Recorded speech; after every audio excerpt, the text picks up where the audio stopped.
Chapter 78. Ji Mingran's expression stiffened. Because of Mo Jingshan's nonchalant words, all her efforts were immediately put on the table. She bit her tongue, turning to Shinharu for help. However, Shinharu did not look at her, only sitting by Ji Hongwen's side as though this matter did not concern her. Back then they had agreed not to drag her into this. Ji Mingran's chest felt stifled, but she could only endure it. He stared at the gift box. After all, with this thing here, Jinwan would not be able to escape responsibility. From what I see, we should hurry and open the gift box to take a look. Ji Mengran insisted. Jinwan smiled, calmly reaching out.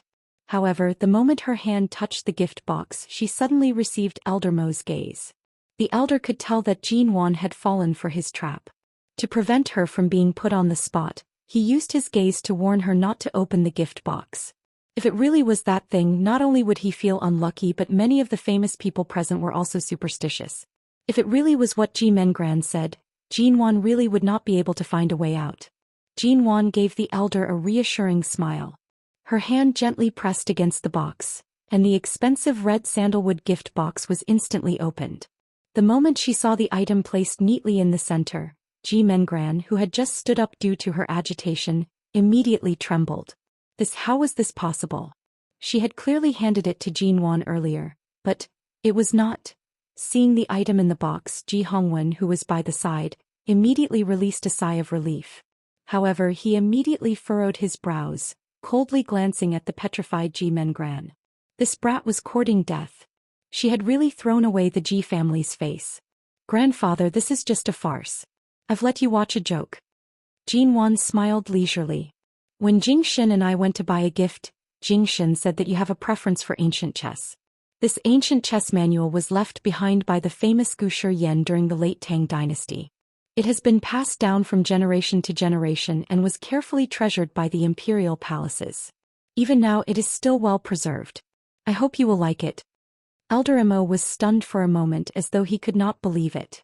When he returned to his senses, he happily reached out to receive it. He opened it and flipped through it, happily nodding his head. You, this child, are really thoughtful. This is indeed something that I've always wanted to collect but could not obtain. I never thought that I would be able to obtain it before I was born. Mo Jingshan raised his hand and gently pressed down, gesturing for Jinwan, who had been standing by the table, to sit down. When he spoke, his voice was the same as before. Wan specially requested the chess record for you. It took her a lot of effort. The old master nodded happily. He couldn't take his eyes off the chess record in his hand. He kept looking at it carefully, page by page. Obviously he treasured it very much. Jinwan quietly held Mo Jingshan's hand under the table, whispering, You clearly won it. How can you say that I begged for it? Mo Jingshan's voice was low but gentle and clear. My body is yours. The things I win, of course, are also yours. Jinwan. It was as if he had been flirted with again. Sitting across the table, Ji Mingran's face had already turned pale. She was flustered and wanted to say that Jinwan was clearly holding the chessboard, but now she was being stared at by all sorts of gazes. Her father was also giving her a warning look. She raised her eyes to look at Jinwan. For a moment she did not know how to smooth things over. What should she do now? The people seated were all very astute. Everyone could tell that she had purposely dragged Jinwan into the water earlier. How could she explain herself in a reasonable manner? It seemed like no explanation would make sense. Mengran. Jinwan's voice suddenly came. It carried a hint of coldness, and she had called out to her in front of everyone. Ji Mengran abruptly raised her eyes. Right now she was both afraid and hateful. The fear in her eyes could not be hidden. Jinwan's tone dragged out slowly, but it carried a hint of coldness that could not be ignored. I'm afraid there must be some misunderstanding between us. This is also your first time at the Mo family home. Why don't you follow me to the backyard for a walk? Let's have a chat? Ji Mingran's face paled. After so long, she already knew that Jinwan was no longer the same person who would allow herself to mess around. Aside from the Ji and Mo families, there were also many famous people present. She had really suffered a huge loss. Ji Mengran lowered her head and did not speak. However, she did not plan to follow her. Ji Hongwen angrily said, Why aren't you leaving with your sister? Do you want to continue arguing in front of so many people? Your sister has already given you enough face. Elder Imo also abruptly said, "Indeed, I think there seems to be some misunderstanding between you sisters. This is the first time this old man has seen a younger sister frame her older sister in front of everyone. If you have anything to say, go to the back and speak." Ji Mingran's expression became even more flustered. Her eyes flickered, not daring to look at them or Jinwan. From the start, Jinwan did not plan to completely fall out with Ji Mingran so quickly. Firstly, she had not found a suitable opportunity. Secondly, she wanted to use this opportunity to clearly understand Ji Mingran's methods. However, right now this opportunity was extremely suitable. Since Ji Mingran did not wish to have a good life, she could not blame her for being impolite. Ji Mingran followed Jinwan out of the banquet hall. Jinwan did not speak along the way. Ji Mingran followed behind, her heart secretly beating like a drum. When they reached a place in the Mo family's backyard where there were fewer people, Jinwan turned around. At the same time, Ji Mingran raised her head to stare at her. She seized the opportunity to speak first. "Sister, I'll be frank with you. Today's matter was indeed intentional. However, it was also because previously you, Pa." An extremely loud slap rang out. It was crisp and sudden, causing the helpers passing by to jump in fright. Ji Mingran was so shocked that she could not even maintain an expression. She did not dare to believe that Jinwan had actually slapped her. What was even more unbelievable was that the person who slapped her was the Jinwan who had always given in to her and doted on her since she was young. Ji Mingran raised her hand to cover her face. She was so shocked that the muscles on her face froze. After a long while she screamed in disbelief, "Jinwan, you actually slapped me, Pa." Another clean and ruthless slap flew over, causing Ji Mingran's face to turn to the side. Jinwan's icy voice carried a frosty coldness. "I slapped you. Shameless, shameless and endlessly seeking death." Ji Mingran screamed in anger, "Jinwan." She had never been slapped by anyone in her entire life. However, she was actually slapped by Jinwan. She was even slapped twice. Ji Mingran was so angry that her entire body was trembling. "Jinwan, what I hate the most is your self-righteous arrogance. Why do you always have to stand on top of me? Why can you?" Jinwan coldly smiled, raising her hand to slap her again. Ji Mingran did not expect there to be a third slap. She was slapped silly and her entire face froze in place. Chapter 79. Because I'm your older sister. Because everything I've obtained is fair and above board. No matter how arrogant and conceited I was, I've never schemed against my own family or even thought about my own sister's husband. Ji Mingran, this is called being shameless. Jinwan did not hesitate in the slightest. She did not give her any face. Ji Mingran was stunned. In the next moment she was so angry that her entire body was trembling. She did not expect Jinwan to know everything. So, everything she did, Jinwan saw it all? She deliberately beat her at her own game? Was that why the tables had turned so suddenly today? Ji Mingran suddenly felt afraid. She held on to her reddened face and sobbed weakly. I didn't think much of it. I just couldn't stand the way you treated Brother Jingshan in the past.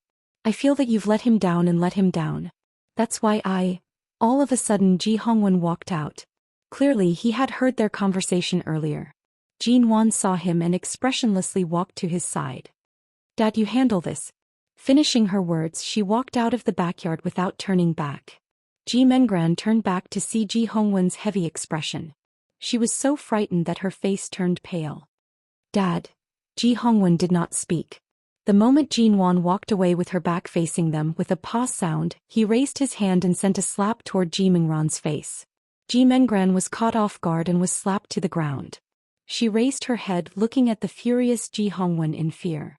A chill of fear spread from her limbs and spread throughout her body. "What you said earlier, was it all true?" Ji Hongwen furrowed his brows. Ji Mingran looked at him, crying. "I really just felt that older sister isn't worthy of Brother Jingshan and felt unfair for him. I can explain what happened today. Stupid." Ji Hongwen's eyes were filled with anger. "How could I have a daughter like you? After so many years I've seen many grudges between rich families, but I didn't expect my own daughter to do such a lowly thing." Ji Mingran looked at Ji Hongwen's expression, not daring to say a single word. Her entire face was pale to the point of being transparent.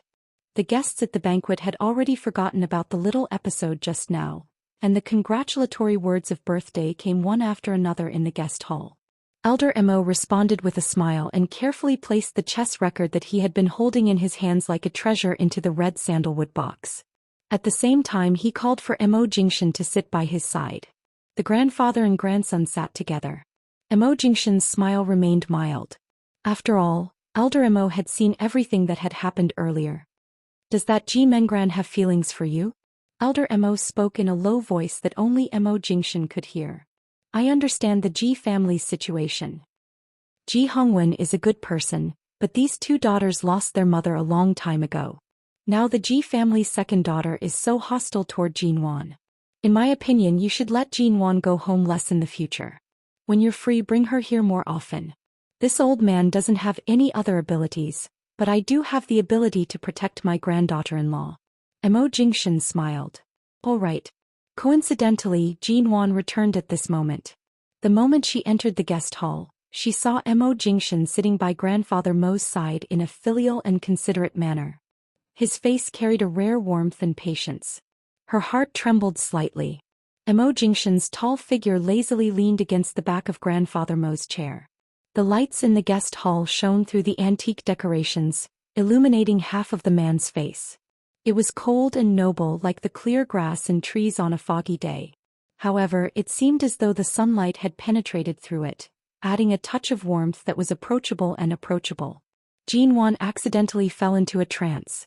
The people present were all elites of the upper class and important figures of various circles. They all had extraordinary statuses and unique auras. Everyone's presence could not be ignored. But even in such an occasion, Mo Jingshan was still the one who attracted the most attention. Regardless of whether it was his self-restraint or his every movement, he was always the center of attention. "He brought your back." Grandfather Mo saw her and raised his hand to beckon her over. "What are you standing there for? Come sit by grandfather's side." Jinwan walked over. Originally, she wanted to go to the other side of grandfather Mo, but for some strange reason she went to Mo Jingshan's side and sat by his side. Of course, she was not deliberately showing off her affection, but earlier, it was her instinct. Her feet did not listen to her and she moved closer to his side. Grandfather Mo saw all of this and smiled in a good mood. Taking the opportunity when a rich madam by the side leaned over to casually chat with Jinwan, he softly said to Mo Jingshan, "Previously you said that you're preparing for pregnancy. Is it true?" Mo Jingshan chuckled softly. "What do you think?" "TSK, what do you mean by, I think? I can see that the Ji family's girl is sincere toward you. Since the relationship between husband and wife is harmonious, you should take this opportunity to nurse her body back to health and give birth to the child as soon as possible. This way, this old man will be busy coaxing the child and won't have the time to worry about other things." Jinwan vaguely heard grandfather Mo's words and turned her gaze over. However, the first thing she met was Mo Jingshan's gaze. Originally, she was slightly embarrassed by the topic of preparing for pregnancy. The moment she met Mo Jingshan's gaze, she saw his gaze that was as deep as the ocean. She felt that he really planned on agreeing to the elder just like that. The guests gradually dispersed. It was no longer early. Mo Jingshan was the eldest grandson of the Mo family. It was unavoidable that he drank a few cups of sake. Originally, he planned on driving home, but he decided against it. Grandfather Mo asked him to stay the night in the Mo family's old residence. After they got married, Jinwan had not stayed in the Mo family home. It was only today that she found out that Mo Jingshan rarely came back to stay, but here his room was cleaned every day. Although the Mo family's old residence was called an old residence, most of the buildings in the house were not old. Only the front three-story building with a simple front hall was somewhat old. However, the elder cherished the past and did not rebuild it. The few villas and pavilions at the back were all very beautiful. They were situated at the foot of the mountain range. It was said that the building closest to the mountain had a spring that was discovered several decades ago. However, outsiders were rarely allowed to soak in the hot spring. Only the Mo family had the right to do so. This place was situated at the foot of the mountain and had the fresh air. Furthermore, it was blessed with the peace and health that was hard to come by in the city center. In the middle of the house was a multi-story villa. The entire third floor belonged to Mo Jingshan. Chapter 80. In the dead of night, Jean Wan could not find a hairdryer in the bathroom and came out with a towel wrapped around her hair. The moment she walked out, she saw that Mo Jingshan had just entered. He carried with him the chilly air of the autumn night and the fresh scent of the Mo family's old residence. Under the light, his expression was gentle. When he saw how she looked when she came out of the shower, his gaze deepened. By this time, all the guests had already left. There was no need for Mo Jingshan to continue staying in the guest hall. When her father and Auntie Shin left, although their expressions were not as happy as the others, they still brought Ji Mengran into the car. At that time, Jean Wan did not look at Ji Mingran's expression. From the corner of her eye, she could see that she was slightly disheveled. She did not even dare to greet her before entering the car and closing the door. Today, regarding the matter of grandfather's birthday gift, although I was not the one who suffered a loss, there were so many guests present. Earlier, when you sent them off, many of them must have mentioned this matter to you, right? Jean Wan asked. Mo Jingshan lowered his head to glance at her. Today, the people who stayed behind all knew how to write the word propriety. Although they mentioned it earlier, once they stepped out of the Mo family's door, no one dared to say a single word to outsiders. Jean Wan was startled. Did you say something to them when I wasn't around? Don't worry about them. I'll deal with it. Mo Jingshan was unperturbed. You did well today. You killed the chicken to warn the monkey. In the future, those who are secretly against you will not dare to do anything to you. Be Mrs. Mo in peace. I'll handle everything. Oh, then what did grandfather say? Of course he'll side with you. Although grandfather is old, he sees things very clearly. That's good. I don't mind leaving a bad impression in other people's eyes. But with Ji Mingran's actions today, although she did not receive any benefits, it can be considered a small farce. No matter how you look at it, it won't be good. Mo Jingshan's gaze was dark as he watched her. Grandfather will never let you suffer a loss in the Mo family. Tonight there will definitely be someone who won't be able to sleep, but that person will definitely not be you. Jean Wan instantly felt as though she had eaten her fill. She pursed her lips. Regarding today's matter, my dad must be extremely angry. Both the palm of his hand and the back of his hand are meat. Both sides are his daughter. Mo Jingshan's voice was low and heavy, calm as usual. Do you think he didn't notice that Ji Mingran's actions weren't normal? It's just that he didn't want to say it out of respect for his daughter. In today's situation, he was also forced to this step by his second daughter. You didn't do anything wrong, don't take it to heart. Oh. Jean Wan raised her hand to hold up the towel that was about to fall off her head. She wiped her wet hair with the towel and paused for a moment before asking, "What about you? If I really fell for it today and lost all my face, what would you do?" Mo Jingshan lowered his gaze to look at the little woman who had just showered. Her face was still slightly damp and he reached out to pinch her chin. You still have Shin Haru in front of you. Letting her off today is on account of the Xing family and the Ji family. But if she really wants to push you into an unbearable situation, I don't mind using her severed son to threaten her. Let's see if it's more important to be at odds with you or her son's life and future. The man's voice was low and mild, but Jean Wan's heart was completely at ease. On the importance of having a good husband. Right now she completely understood that Mo Jingshan would only do one thing, and that was to give Jean Wan a sense of security that no one could replace. No matter what, he would definitely be able to help her solve any problem. Even if she was careless and fell for someone else's scheme, he would not give her a chance to lose. The next day, in order to merge her two small real estate companies into a large studio, Jean Wan sorted out the financial and project information. She was so busy that she forgot to eat and sleep. It was already past 10 o'clock in the evening, but Mo Jingshan had yet to return. Jean Wan stretched lazily and picked up her phone to check the time. She saw 2 missed calls from Xia Tian. She had been busy earlier and had a 2-hour video conference with the studio. She had switched her phone to silent mode. Jean Wan dialed Xia Tian's number and the call was quickly connected. Xia Tian's voice was ambiguous. Wan, did your husband tie you to the bed? He's finally willing to let you take time to look at your phone? Jean Wan pursed her lips. Mo Jingshan should be busy tonight. He hasn't returned yet. He's not home. Then why did you take so long to call? I thought you and Mo Jingshan would have sex every night, doing all kinds of positions.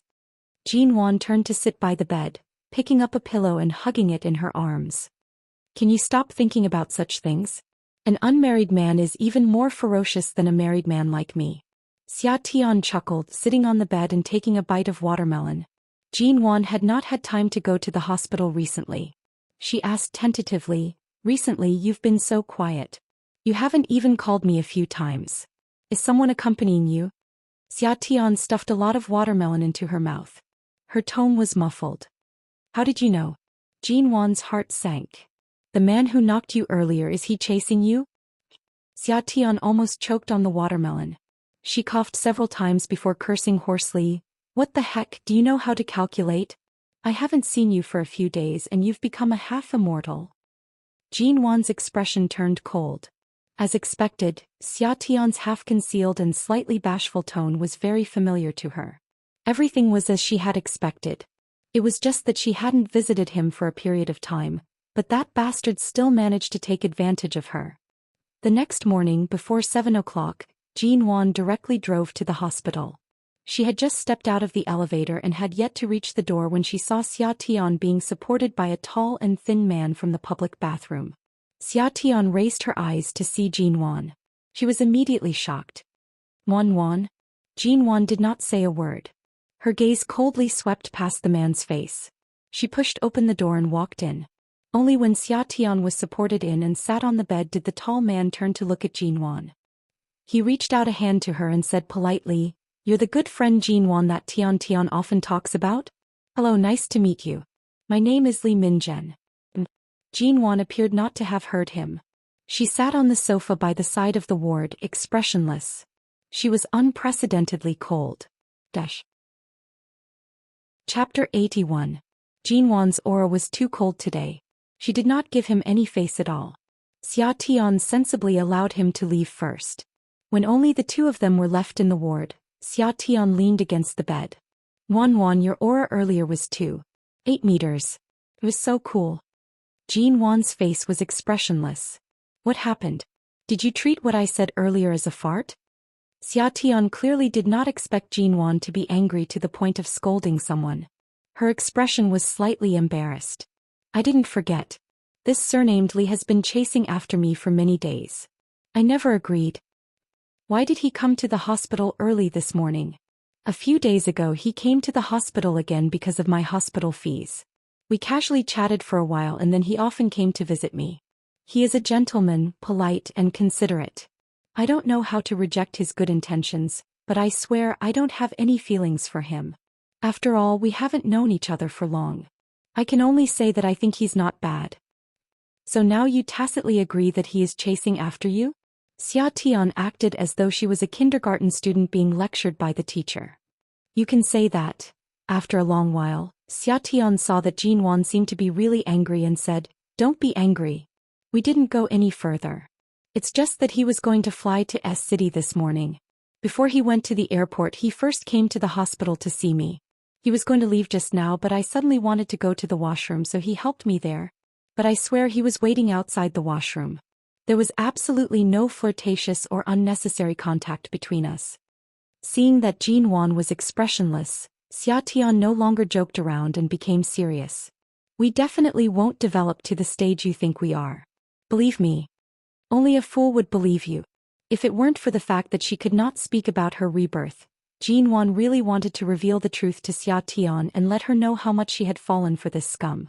She had been pregnant, miscarried, broken hearts and sent to death. Each and every one of them was a bloody lesson. "How's your leg?" After a moment of silence, Jin Wan changed the topic. Xia Tian was caught off guard by the sudden change of topic. She paused for a moment before replying, "It's okay. If I hold a pair of crutches I can walk 2 laps around the ward. However, my leg bone hasn't been completely reconnected yet, so I don't dare to stand directly on the ground for now. I'll go ask the doctor and see if you can be transferred to another hospital." Jin Wan stood up to leave. Hearing this, Xia Tian raised her eyebrows. "Transfer?" Jin Wan turned back and glanced at her. "Even if the one surnamed Li was the one who injured you, you don't have to worry about the fees. From now on you can cut off contact with your family. You don't want to go home now, but it's not like you're cutting off your relationship with your family. You have your card with you and you can afford any expenses. If you're afraid of trouble, leave the transfer to me. Just stay away from that scum. Xia Tian held her forehead. You sound like my mother. Jinwan paused and said, I'm probably more worried than your mother right now. I even know a lot about that guy surnamed Li. Do you want to hear it? Your tone is very mysterious. Quickly tell me what's his situation. He's the owner of a bank. His family already has a fiancée, but he likes to pretend to be a warm gentleman outside. Every few months he would pick up all kinds of innocent young ladies. Countless women have had abortions and broken hearts because of him. Xia Tian supported her chin with one hand as she sat on the bed. She nodded calmly. And as expected, he's a scum. So, do you want to be the mistress that he secretly dates outside behind his fiancée's back? Or do you want to be slapped in the face by the various mistresses and fives that he continues to date? Xia Tian rolled her eyes. I already said that I don't have any feelings for him. At the very least, I haven't reached the stage where I have feelings for him, and you've already killed it.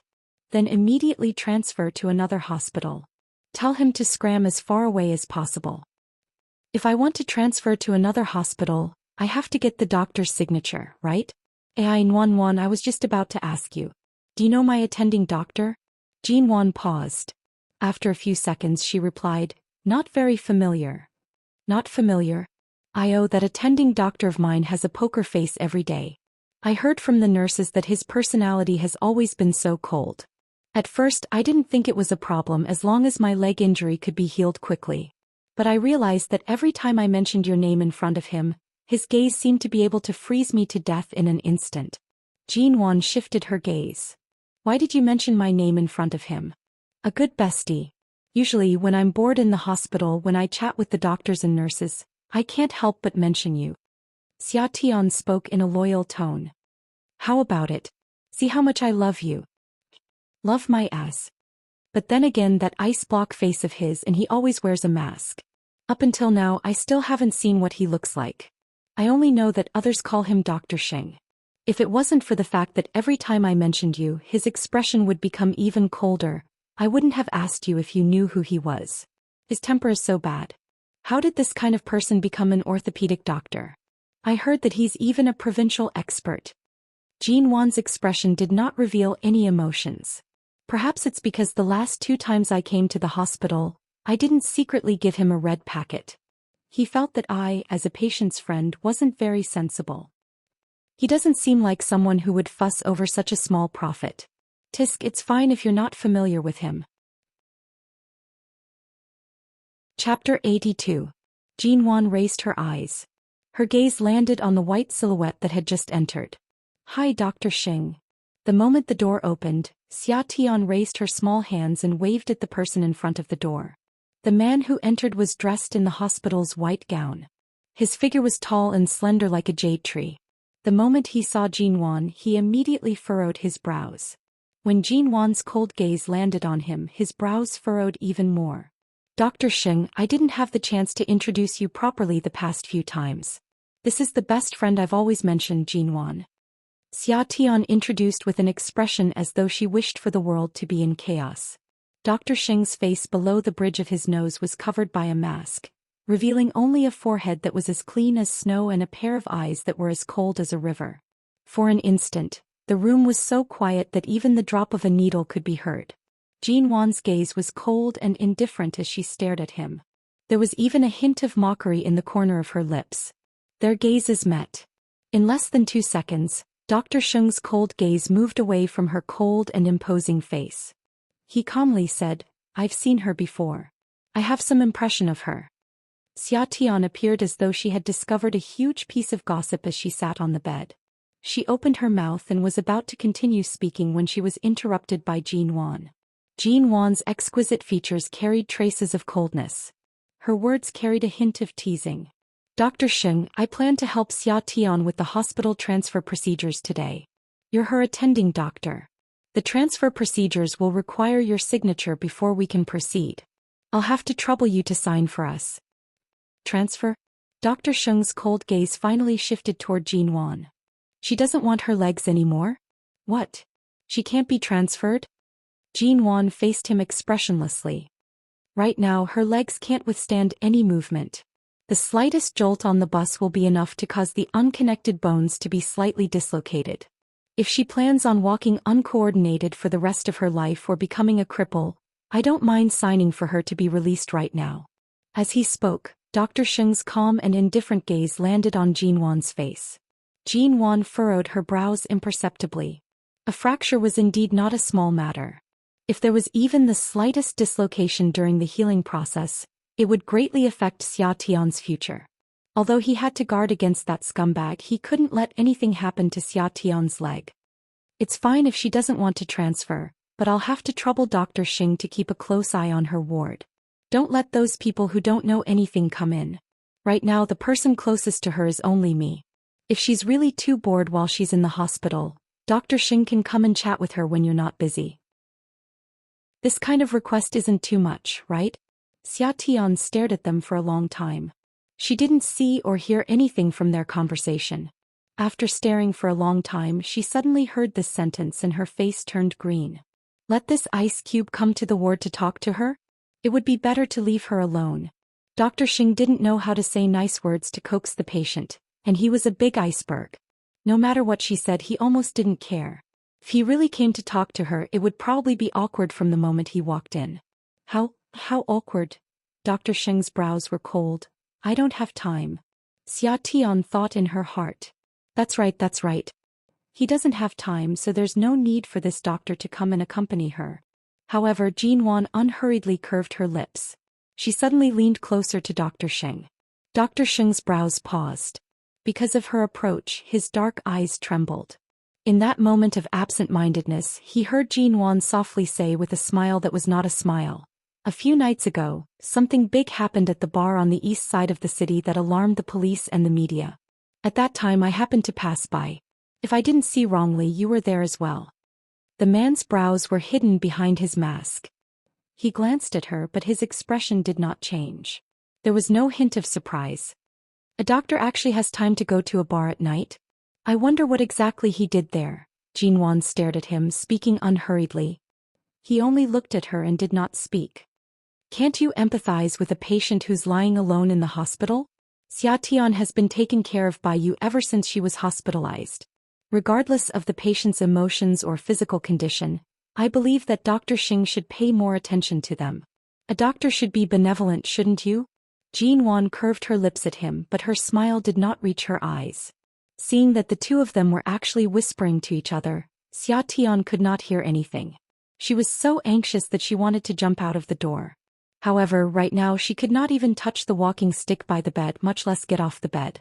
She could only glare in Jinwan's direction with an unhappy expression. "I heard that the Sheng family has two successors. One has cancer and the other has been detained for stealing trade secrets." Jinwan raised her brows. "I don't think you can be an orthopedic doctor for much longer." Dr. Sheng's gaze darkened. "Jinwan, what do you mean?" "What I mean is very simple. I want you to take good care of my friend and arrange a ward for her where no one can casually disturb her. If anything happens to her here, I will not hesitate to reveal what happened back then. Right now, it's a crucial time for you to officially return to the Xing family. You need an honorable reason, but I, with a single word, can destroy your reputation." Jinwan finished speaking and looked at him coldly. "How is it, Dr. Xing? My personality right now is not as easy to handle as it was several years ago. It's just a small request. Are you still not going to agree?" Dr. Xing did not speak. After a moment, he said mildly, as though he had no tone, "You seem to know a lot about the Xing family's matters." Jinwan chuckled softly. "I've already said what I need to say, Dr. Xing." 10 minutes later, Jinwan received a call and left. Xia Tian sat on the bed with a dazed expression. She watched the man who had one hand in his white pocket and did not leave for a long time. "That Dr. Xing?" Xia Tian stared at him in shock. "Are you going to continue your ward rounds?" The man in front of the ward glanced at her. His gaze was indifferent, as though he did not have any emotions. What did Jinwan mean by leaving this block of ice in her room? After not receiving a response for a long time, Xia Tian obediently laid on the bed, tugging the blanket upwards. Her gaze occasionally drifted toward the ice mountain by the door. It was as though a century had passed when Dr. Sheng's low and cold voice suddenly rang. "What do you want to talk about?" Xia Tian almost jumped up from the bed. She stared at him in astonishment. Her lips trembled for a long time before she swallowed her saliva. She carefully said, "Really?" The man furrowed his brows.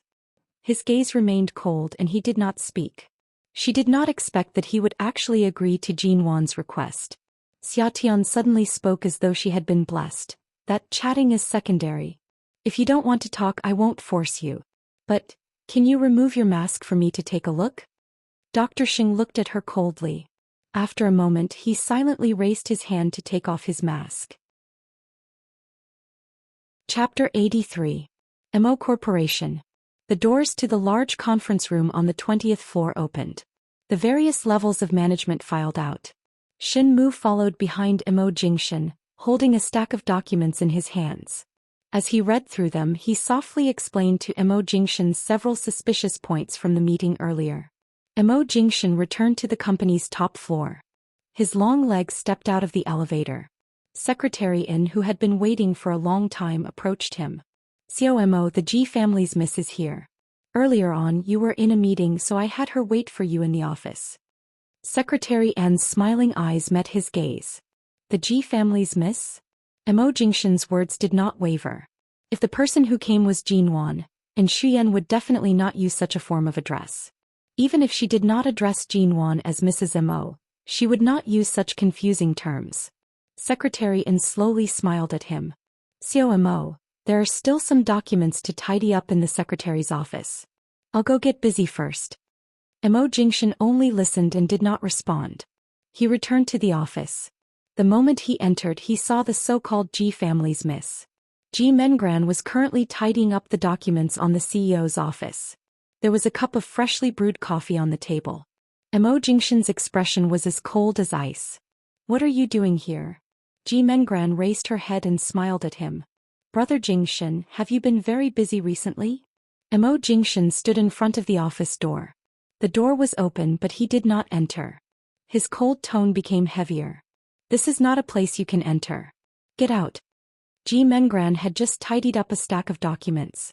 Hearing his words, she obediently placed the documents back in their original positions. She then raised her eyes and smiled at him.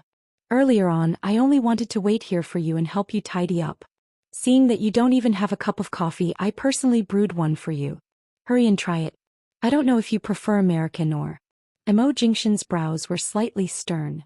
The Mo Corporation doesn't lack secretaries or assistants. There's no need for you to do such things. I rarely drink coffee in the office. You can leave now. Ji Mengran didn't seem to hear his intention to drive her away. She moved away from his desk and walked closer to the door. As she walked, she said obediently, "I know. My sister has been spoiled for a long time.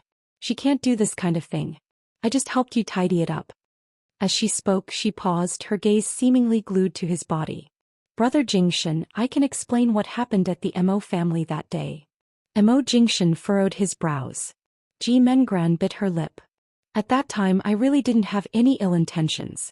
I just accidentally said the wrong thing. Then big sister slapped me hard on the face and I accepted it.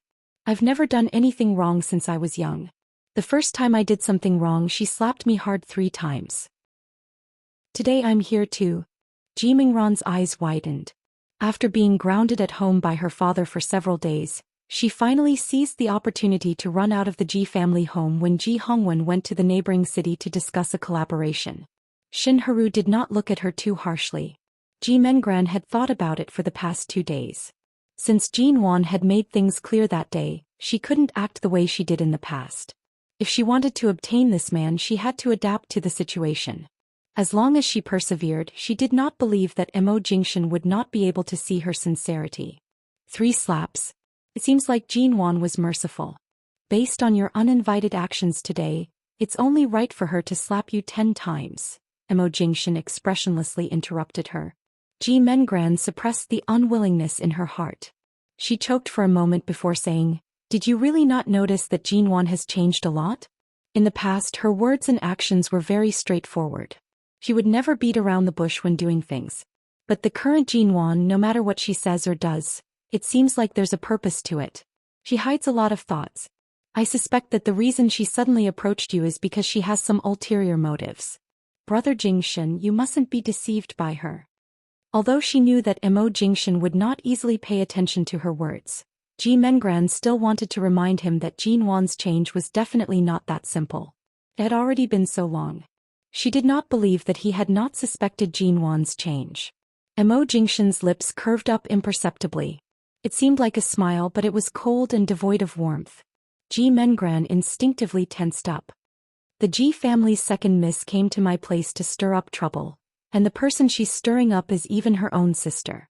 Is this how your Ji family's upbringing is? Ji Mengran composed herself and smiled meaningfully. Our Ji family's upbringing. Brother Jingshan, can't you see it more clearly in my sister? Mo Jingshan's lips curved even deeper. His gaze also became much colder. Ji Mengran did not look directly into his eyes. In the past, the one who caused trouble in front of you was clearly Jin Wan. Brother Jingshan, you're so good to her. She's not worthy of your protection. In the past, she didn't seem to have a good upbringing in front of you. So what's so good about Jin Wan? If you had even half of Jin Wan's upbringing and awareness, you wouldn't be thinking about your sister's husband. Mo Jingshan's thin lips spat out these cold words. He was extremely harsh. Ji Mingran's face instantly turned red and white. After being stiff for a long time, she bit her lips harshly. Brother Jingshan, I just want to talk to you more. I don't have any other intentions. There's nothing wrong with liking someone. Besides, back then Jin Wan only married you unwillingly. It's only a family marriage. If it weren't for the fact that I'm still a year away from the legal age of marriage, perhaps the person who married you would be me. Mo Jingshan was cold and indifferent. Do you think that if the Mo family randomly shoves a fiancé into my hands, I'll definitely marry her? Ji Mengran heard the hidden meaning in his words and secretly furrowed her brows. Did he mean that if it wasn't for Jin Wan he would not have agreed to marry her? She took a deep breath and suddenly turned around to pick up the coffee on the office table. She walked over and said earnestly, Brother Jingshan, no matter what you think, I've already said it. This is the coffee I personally brewed. Try it. Mo Jingshan was unmoved. Ji Mengran insisted, it's really delicious. I remember that in the past, Jin Wan didn't even know how to brew coffee. I don't think I'm worse than Jin Wan in any way. I can even improve myself for you. Right now, I don't even know what Jin Wan's motives are. I'm afraid that one day you'll be hurt by her. The coffee was handed over, but Mo Jingshan did not take it. He did not even have the intention to extend his hand. His tone was mild. I don't hit women. Are you going to scram yourself, or are you going to call the Mo Corporation's security up? Ji Mengran did not have any intention of leaving. She continued to stare at him. At this moment, the sound of high heels hitting the ground could be heard from outside the office. Chapter 84. Secretary An saw the displeasure in Mo Jingshan's eyes and softly explained, CMO, when you were in the meeting, the front desk called and said that Miss G wanted to see you. I thought it was Mrs. Mo, so I did not dare to let them stop her and directly let her in. When she came up, I only recognized her as the second miss of the G family. However, she had already arrived at the office and said that she had something important to discuss with you. I saw that she was Mrs. Mo's family member and could not be considered an outsider, so I made the decision to let her enter the office. Mo Jingshan's eyes and brows were cold as he smiled. To be able to make such a low-level mistake, Secretary An, it seems like America's high evaluation of you needs to be examined. Secretary An's expression slightly hardened. After 2 seconds she softly said, CMO, I'm very sorry. In the future I won't make such a mistake again. I won't let anyone unrelated to the company in, much less let them enter your office. Mo Jingshan's expression was unreadable. Jin Wan is also unrelated to the company. When she comes, what do you plan to do? Secretary An did not immediately reply. After a moment of silence she replied, if it's Mrs. Mo who comes to the company, I will first call CMO to ask for instructions. After asking, I ask for instructions? From the corner of Mo Jingshan's eyes, he coldly glanced at Ji Mengran, who was still standing there. He only glanced at her indifferently before speaking to Secretary An coldly, is this your true plan? Secretary An lowered her eyes. Her voice was still calm and gentle. CMO, I don't understand what you're saying. Aside from Jin Wan, anyone who comes to the company to ask to see me, have them look for Shin Mu first. If there's a need, have him let them in. Mo Jingshan placed one hand in his pocket. The door to the office was closed. His voice was low and calm, neither fast nor slow. As for Secretary In, I should indeed ask for instructions from America to see if there's a need to keep you in the Mo Corporation. The two words "ask for instructions" were inadvertently emphasized by Mo Jingshan, causing one to feel a chill. Secretary In instantly pursed her lips and raised her eyes. Mo, if you think that letting Mrs. Mo's sister up today was a wrong decision, you can punish me according to the employee rules. In these few days that I've been in the Mo Corporation, other than abiding by my duties, I've never done anything wrong. If COMO wants to send me back to America now, won't that seem a little too selfish? The corners of Mo Jingshan's lips curved into an unnoticeable, cold smile. I'm selfish? What is Secretary An's motive for doing today? I only let the G family's daughter up because I considered that she is Mrs. Mo's. Secretary An calmly explained. From now on, you can use this as a logical excuse to remind me that I should distinguish between business and private matters in the company. From now on, even if it's Jinwan, she will have to go through you before she can enter the company? Mo Jingshan narrowed his eyes, interrupting her. His face was clear and light in a smile, but it caused one to tremble. Secretary An perfectly displayed her good upbringing. She smiled slightly and revealed a bit of stubbornness. I am only trying my best to do my job. The CEO's office is not a domestic market. There should be rules.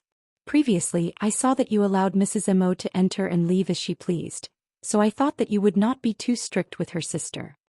Secretary An's expression changed. Her voice paused. In order not to anger him, she softly said, I've just arrived at the Mo Corporation. 2 days ago, I didn't stay for too long at the Mo family home before leaving. I'm not particularly familiar with CEO Mo's habits and the people around you. I'm very sorry for this mistake. In the future, I definitely won't make it again. There's no future, Mo Jingshan slowly and coldly said. Secretary An's brows furrowed. COMO. Mo Jingshan's voice was very low, revealing an unapproachable coldness. 4 days later, America's Shine will be signing a contract in the country. After the collaboration dinner, you'll go back with them. Secretary An gripped the documents in her hands tightly. She could barely maintain the calm she was supposed to have. Mo, are you in such a rush to chase me back to America? Shine suits you better, he coldly said. Secretary An was silent for a long time. After a long while, she raised her eyes and softly said, 4 days later, is it? Then in the 4 days that I'll continue to work by your side, I'll continue to abide by my duties and do what I need to do well. I'll also prepare for the handover in 4 days. In the past few days, thank you for taking care of me. Mo Jingshan appeared as though he did not hear anything. He had already entered the office. At the same time, his gaze coldly glanced at Ji Mengran, who was still standing by the door. His voice, however, was directed at the person outside. Bring this person out the way you brought her in. Secretary An turned to look at Ji Mengran. Ji Mengran still wanted to say something, but when she received Secretary An's warning gaze, she paused for a moment. She could only softly say, Brother Jingshan, Secretary An is a very good person. Don't send Secretary An away because of me. After speaking, she appeared to be very understanding as she walked out. The office door closed with a pang. Ji Mengran glanced at the closed door and softly complained, I really don't know what he's thinking. What's so good about Jinwan? She has so many tricks up her sleeves and often flaunts her love. Brother Jingshan is such a low-profile person, yet he allows her to flaunt her love. Furthermore, Secretary An did not speak. She only looked at the door that isolated them outside. She had known Mo Jingshan for many years.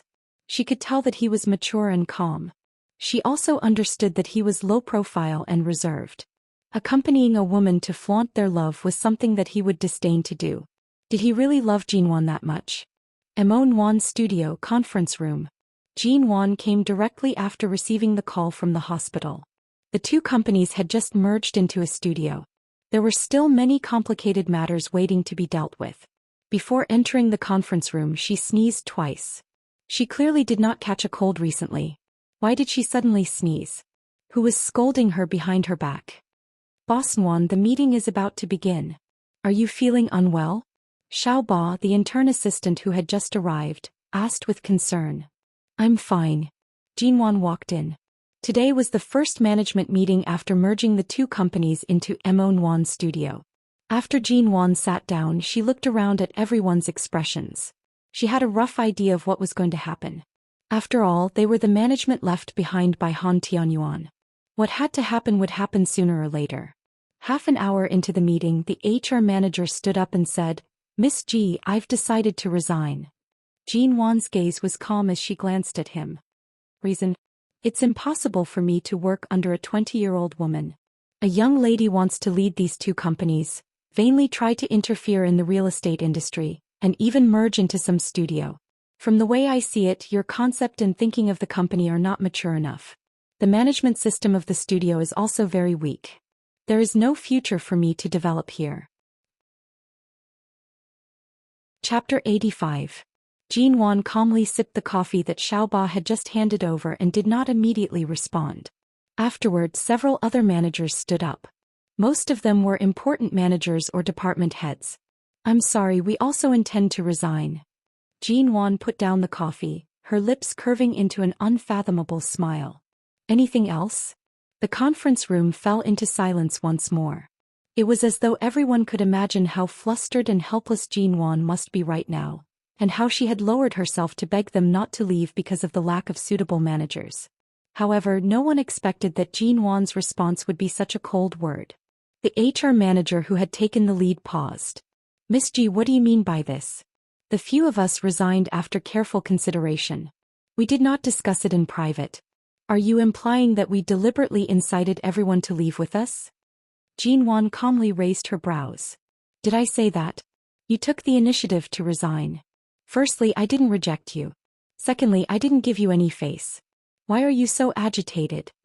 Seeing her indifferent attitude, the HR manager felt that he was being looked down upon by a 20-year-old girl. Originally, he wanted to give her a show of strength. However, he did not expect that this young lady of the Ji family, who was once famous in Haiqing, was completely unmoved when it came to management. The expressions of the managers who had just submitted their resignations all changed. The conference room was deathly silent. "Those who have submitted their resignations today after the meeting ends, go to the finance department to collect your salaries," Jinwon unhurriedly said. "Those who remain, if you have any thoughts on the studio's development, I'll give you 3 days to write a letter and send it to my email. After the studio is officially established, the salaries of the remaining managers and employees will be doubled." Jinwon took another sip of coffee, calmly glancing at the various expressions in the conference room. "Where were we? Let's continue the meeting." By the time the meeting ended, it was already past 8 in the evening. Jinwon walked out of the conference room with Xiaoba following closely behind her. "Boss Nguyen, did you notice that those people's faces looked like they couldn't hold it in anymore?" Jinwon curved her lips. "Ever since these two companies fell into my hands, those subordinates who used to follow Han Tianyuan have all harbored their own thoughts. If they want to leave, they can leave. Could it be that they are waiting for me to ask them to stay?" With that, she looked back at Xiaoba. "But why do you always call me Boss Nguyen?" Xiaoba shyly raised her hand and pushed up the black-rimmed glasses on her face. "A few days ago, everyone called you COG, but those managers all said that you're too young to be called COG. Didn't they just call you Miss G in the conference room?" "I can't stand their stares and I don't want to lose my job in the studio, so I call you boss." "Jinwon, Han Tianyuan, that trash, what kind of people did the company recruit?" Most of the management didn't have much ability, and the few who took the initiative to resign today were just what she wanted. Among the remaining employees, there were many who were lazy and did not have any professional knowledge of the market. This seemingly diligent and energetic intern assistant turned out to be a nerd with a slightly low EQ. His straightforwardness could only be described as cute. At the same time, Jinwon glanced at an office not far from her. Several secretaries were secretly putting on makeup in front of the computer. Their eyes glanced out and caught sight of her. Frightened, they hurriedly hid the makeup bag in their hands into the drawer. Jinwon was about to enter when all of a sudden her phone rang. She picked up the phone, glancing toward the office once more. Mo Jingshan's voice that was as pleasant as a clear spring came from the other end of the phone. "You didn't go home?" "I'm still in the studio. I just dealt with some management matters and will be heading back soon." After receiving the call, Jean Wan's stern expression instantly softened. Studio? I merged the two companies I bought from Han Tianyuan and renamed it Emon Wan Studio. How about it? This name sounds good, right? Mo Jingshan chuckled softly. Not bad. Jean Wan was about to ask for some credit for this name and see if the great CEO Mo would give her some face and officially give it a name. Before she could open her mouth, she heard Mo Jingshan ask, "Where's the studio's location?" "A Jinlin building." "You drove." "I did, but there's no parking lot here." The car was parked a little far. As she spoke, Jean Wan glanced out the window. It was actually raining outside. It was already autumn. At this time it was raining heavily. The temperature outside would most likely be very low. "Wait, I'll come pick you up." After speaking, the man hung up the phone. Jean Wan did not bring an umbrella with her. There were too few parking spaces nearby, and the car was parked a little far away. If she just went out like this, it would definitely not work. Since her husband had decided to come pick her up, there was no reason for her to stand on ceremony. However, this place was quite a distance away from Mo Corporation. Furthermore, it was currently a rainy night. The road conditions were most likely not good and the traffic was heavy. Jean Wan decided not to rush. She turned around and entered the office. When the secretaries in the office saw Jean Wan enter, they subconsciously stared at the computer in front of them, pretending to be working overtime. Today's overtime is because the various departments are busy organizing the company's information and connecting the various departments. "Do you all have nothing to do?" Jean Wan asked. One of the especially beautiful secretaries glanced around. Seeing that no one answered, she coughed and spoke up. "I'm a secretary. Those matters are not under our control." "Secretary? Then what about them?" "We're also secretaries." The other young secretaries also spoke up. Their eyes would occasionally glance at Jean Wan, observing if the legendary #1 socialite of Haiqing was really that beautiful. Previously there were only 2 small companies. Why are there so many secretaries? Jean Wan turned back to glance at Xiaoba. Secretaries were not the same as secretaries. To put it nicely, they were called secretaries. To put it bluntly, they were just little girls who worked part-time as typists and photocopied documents. Xiaoba lowered her head and did not dare to speak. Jean Wan glanced at her again. Xiaoba then softly said, "It's because Pio Han used to be here, that he hired them to be secretaries." "Why did he hire so many?" Xiaoba lowered her voice even more. "Because they're beautiful." When they came to apply, even if there weren't any suitable positions, Seo Han would arrange for them to be in the secretary's office, which happens to be facing his office. Jean Wan's temples instantly throbbed. As expected, she was scum. "Bring out their information. Let me take a look." Xiaoba made an "oh" sound and rushed to look for the information. The so-called secretaries in the office all perked up their ears to hear their conversation. One of them felt that she would not be able to stay here for long. She stood up unwillingly and began to silently pack her things into her bag, planning to leave. Chapter 86. Due to Jean Wan's threatening tone, the secretary paused for a moment. She then raised her head and said with disdain, "Che, aren't you just relying on the fact that your family has some stinky money? Do you think you're very capable just because you bought 2 companies?" Jean Wan smiled faintly. "You're not convinced?" "How would I dare to not be convinced? You're the Ji family's young lady. Hasn't the company been consolidated into some studio? I'm sure Miss Ji won't be able to tolerate us. Rather than waiting to be chased out by you, I'd rather leave myself." With that said, the clerk gave a look to the other colleagues and the other clerk started to pack up without a word. Jean Wan glanced at the secretary who was the first to rebel. She nodded her head in approval. "And self-awareness isn't a bad skill. Before you leave, remember to turn off the lights in the office. The electricity here isn't for you to hide behind the computer and put on makeup." Xiaoba had just returned with the personal files of the secretaries. Jean Wan received it and saw the photo on the file at the very top. It was the one who had taken the initiative to argue with her earlier. That secretary suddenly sarcastically said, "The Ji family's young lady is still short of such a few yuan in electricity bills? We're not very clear about your personal situation, but we heard that you married into the famous Mo family in Haicheng. Is the Mo family CEO your husband? You've been married for quite a long time, but you haven't gotten pregnant yet. You'd better not be infertile." Otherwise you'll be kicked out sooner or later. The Mo family definitely won't want a chicken that can't lay eggs. The moment she finished speaking, the other secretaries all laughed mockingly. Jinwon did not get angry and instead smiled. She casually tossed the personal file in her hands onto the table by the side. This file is yours.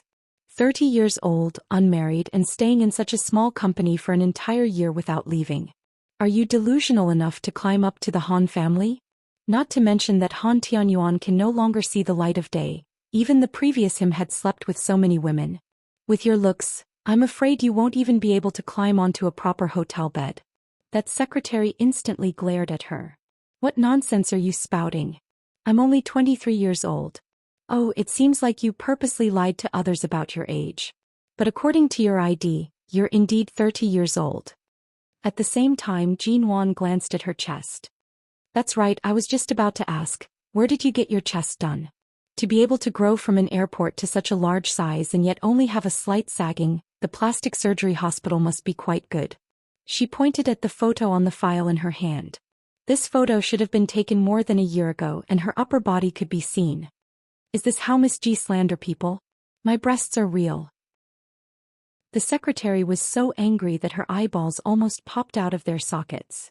Don't be so agitated. The prosthesis on the chin is almost crooked from anger.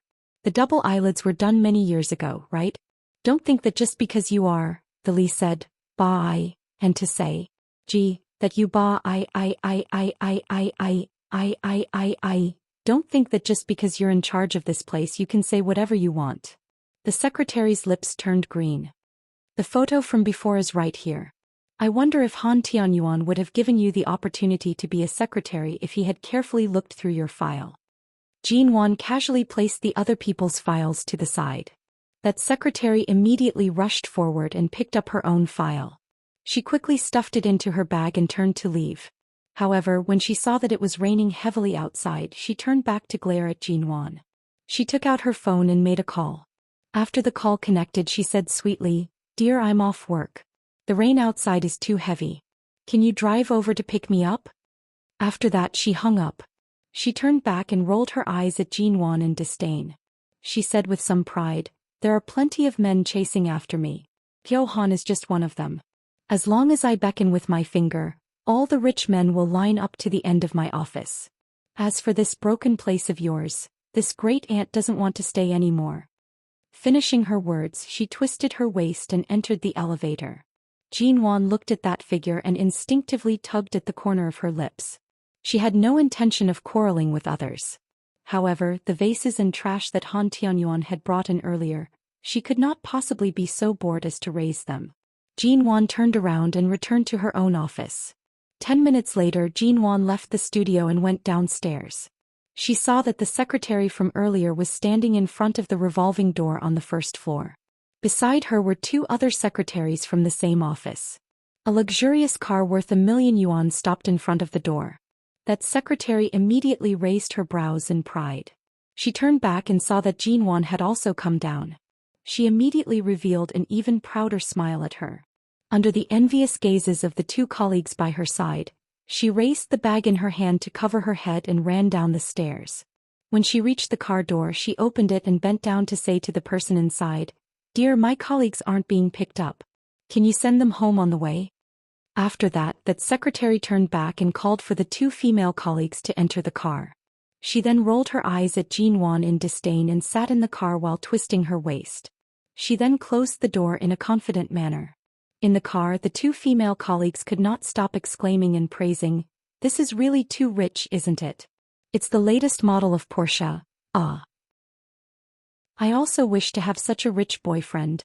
I'm really too envious. Wow, there's even a bouquet of blue roses in the car.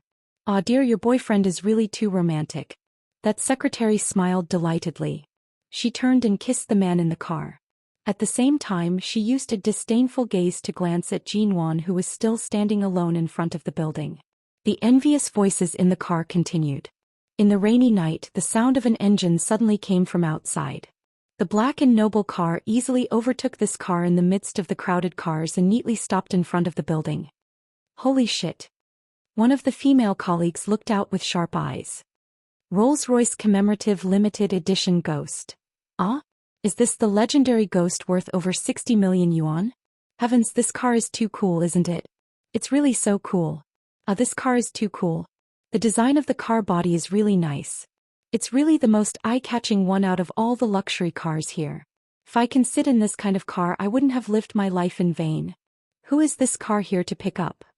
I heard that this seems to be the car of Mo Corporation Su. The car instantly fell into a deathly silence.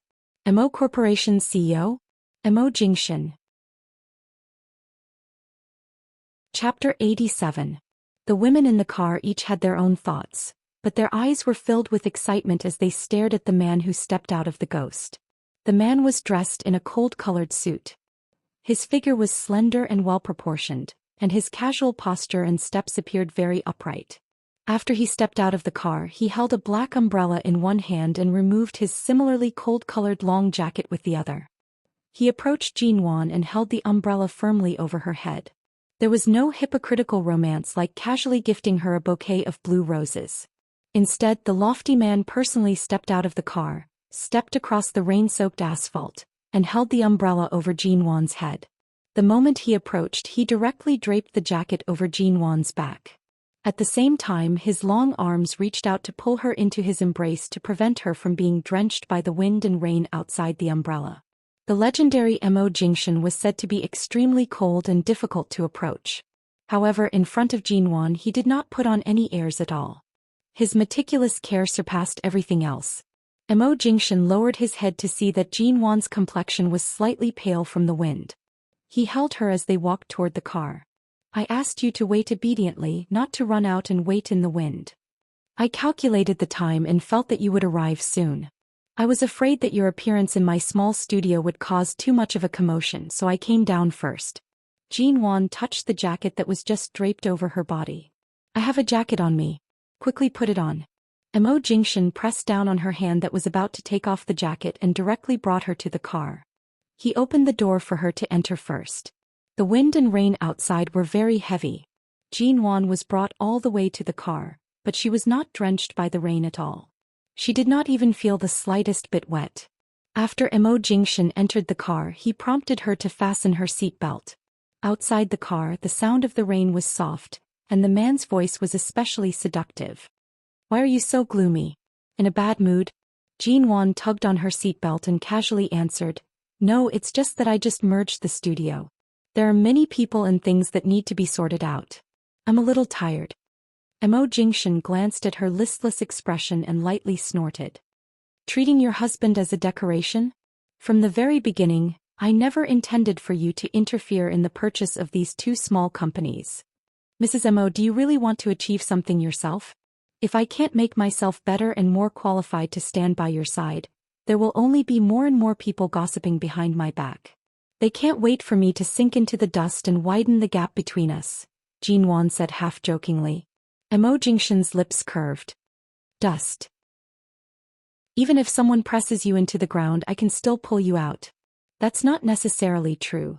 When I'm by your side, others probably don't even dare to touch a strand of my hair. But what if one day you're not by my side? Jinwan had only casually said this because of her previous life's experience. Mo Jingshan suddenly turned around, glancing at her. Mo Jingshan's sudden glance confused her. She thought he was dissatisfied with her words, so she didn't continue to talk nonsense. Indeed, everything from her previous life was in the past. The current her was definitely in control of the direction of her life. The gains and losses and fears of the past should not continue to affect her. She thought Mo Jingshan was slightly displeased, but why was it that after only a moment of silence the man suddenly leaned over?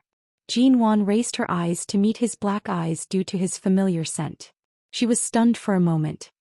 Why are you? She was astonished, and the sound she made was completely swallowed by him. The rain outside was heavy. There were cars speeding by in front, and the street lights on the left illuminated the area. Even though the car windows were completely shut from the angle of the front window, they could more or less see the situation inside the car. Jinwan frantically raised her hand to push him away, but the man did not stand on ceremony. He abruptly bit down on her lips, forcing her teeth apart. Slowly he kissed her inch by inch. Warm and strong hands moved down from her shoulders, pulling her into his embrace through the seatbelt. Jinwon was slightly dizzy from the kiss. She panted and tried to avoid it, but the man's kisses landed on the side of her neck and ears. He kissed her earlobe, moved around and sucked on her collarbone. He moved down, biting the edge of her collar as he tugged it down. Jinwon's hair that was scattered behind her was slightly messy as it circled around her fair neck. "This is in the car." Jinwon struggled to find her voice, but it was only a soft moan. Immerse's kiss continued, not giving her the slightest chance to retreat. He entangled the kiss and slowly moved down the side of her neck. Jinwon was kissed so hard that she couldn't control herself. She whispered a reminder in his ear. Her voice was unbelievably soft. She hooked her arms around his neck and gripped the collar of his shirt tightly, as though she was afraid that she would slip from the seat. Her body seemed to be on fire. Her hand moved down, and her eyes were misty as she pressed her fingers against his shoulder. "Even the passing cars can see it." Immerse paused and did not continue.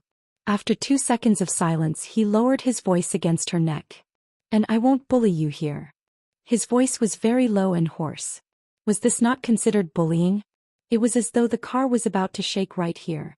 Everything was fine and he suddenly kissed her. He clearly knew that she could not resist his kiss and was almost subdued by him here. Jinwon glanced sideways, secretly glaring at the man who had returned to control the steering wheel. In the Porsche opposite, although they could not see clearly, they could vaguely see Jinwon being pressed against the car and kissed for a long time by Immerse. All of them swallowed their saliva in envy. For a man like Immerse, not to mention his illustrious family background or his outer appearance, he was definitely the best in the world. Furthermore, his figure was also extremely good. It was likely that in bed he would definitely be the type that would make women wish they were dead. She then looked at the skinny fake nouveau riche in the car. In an instant she felt that there was no way to compare them. It was as though they were billions of light years apart, like the difference between clouds and mud. The 2 female colleagues only quietly glanced at each other, not daring to show all of their disdain on their faces. However, the clerk sitting in the front row already had a sour expression on her face. She stared at the black and noble limited edition Ghost as it steadily drove away from the building with a sweet-sounding engine sound. After returning home, Immerse did not speak. Jinwon thought that after driving for so long he should have already calmed down. Perhaps tonight she could check the office's email before sleeping. In the end, the moment she entered the password and the door opened, before Jinwon could even change her shoes, she was suddenly pulled in by the man. She could not even make a sound before she was kissed. Following that, her nose, cheeks, ears, chin and finally her lips. Jinwon wanted to ask why he was suddenly so passionate tonight. There were clearly no signs of ambiguity earlier. Chapter 88. Jinwon did not have the time to think. All of her consciousness was carried by the man, and the moment she fell onto the sofa, it disappeared into nothingness. Immerse knelt by her side, trapping her beneath him. His kisses moved down her neck bit by bit. Jinwon placed her hand on his shoulder, softly saying, "Wait a minute." The man's movements did not stop. His low and hoarse voice whispered by her ear, and she pushed against his shoulder even more forcefully, raising her voice slightly. "I thought of a few problems that I discovered in the studio earlier. I need you to help me analyze them. After all, this is my first time managing. I'm not as skilled and decisive as you. I don't need you to interfere in other aspects, but I still need you to help me with some decisions." He paused, lowering his eyes to look at her. "Must you say it now?" "It's not that it has to be now, but I made a bet with my father. It's already been half a month and there's still no progress in the studio. I'm afraid that if it continues to be delayed..." Immerse's elegant and deep brows rose slightly. "With me around, what are you afraid of?" "I just want you to find some time to be my strategist. It's not like I want you to waste so much effort to interfere with my studio." He chuckled softly. "Your studio has my name, but you don't plan on letting me interfere. Am I just wasting my time? My studio is just a small studio. You're usually very busy. I don't want to waste too much of your time and energy." Time and energy can be accommodated, but it also depends on who it's being used against.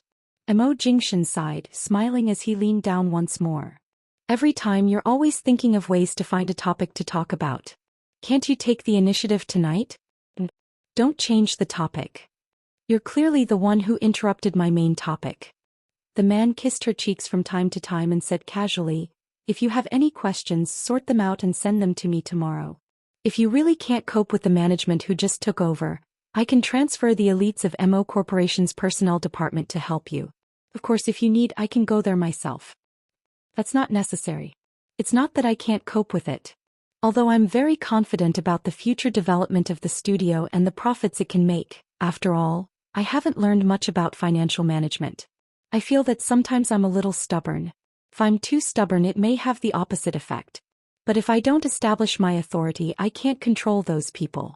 If the studio wants to develop steadily in the long run, interpersonal relationships and management are also very important. If she allowed Mo Jingshan, this god, to enter her small studio, those people would most likely explode. And you're right. Mo Jingshan sat down by her side. Jin Wan thought he wasn't going to continue, but he put her on his lap. He kissed her face again, which made her heart itch, but she couldn't resist it at all. Her whole body was hooked and she leaned softly in his arms without the strength to move.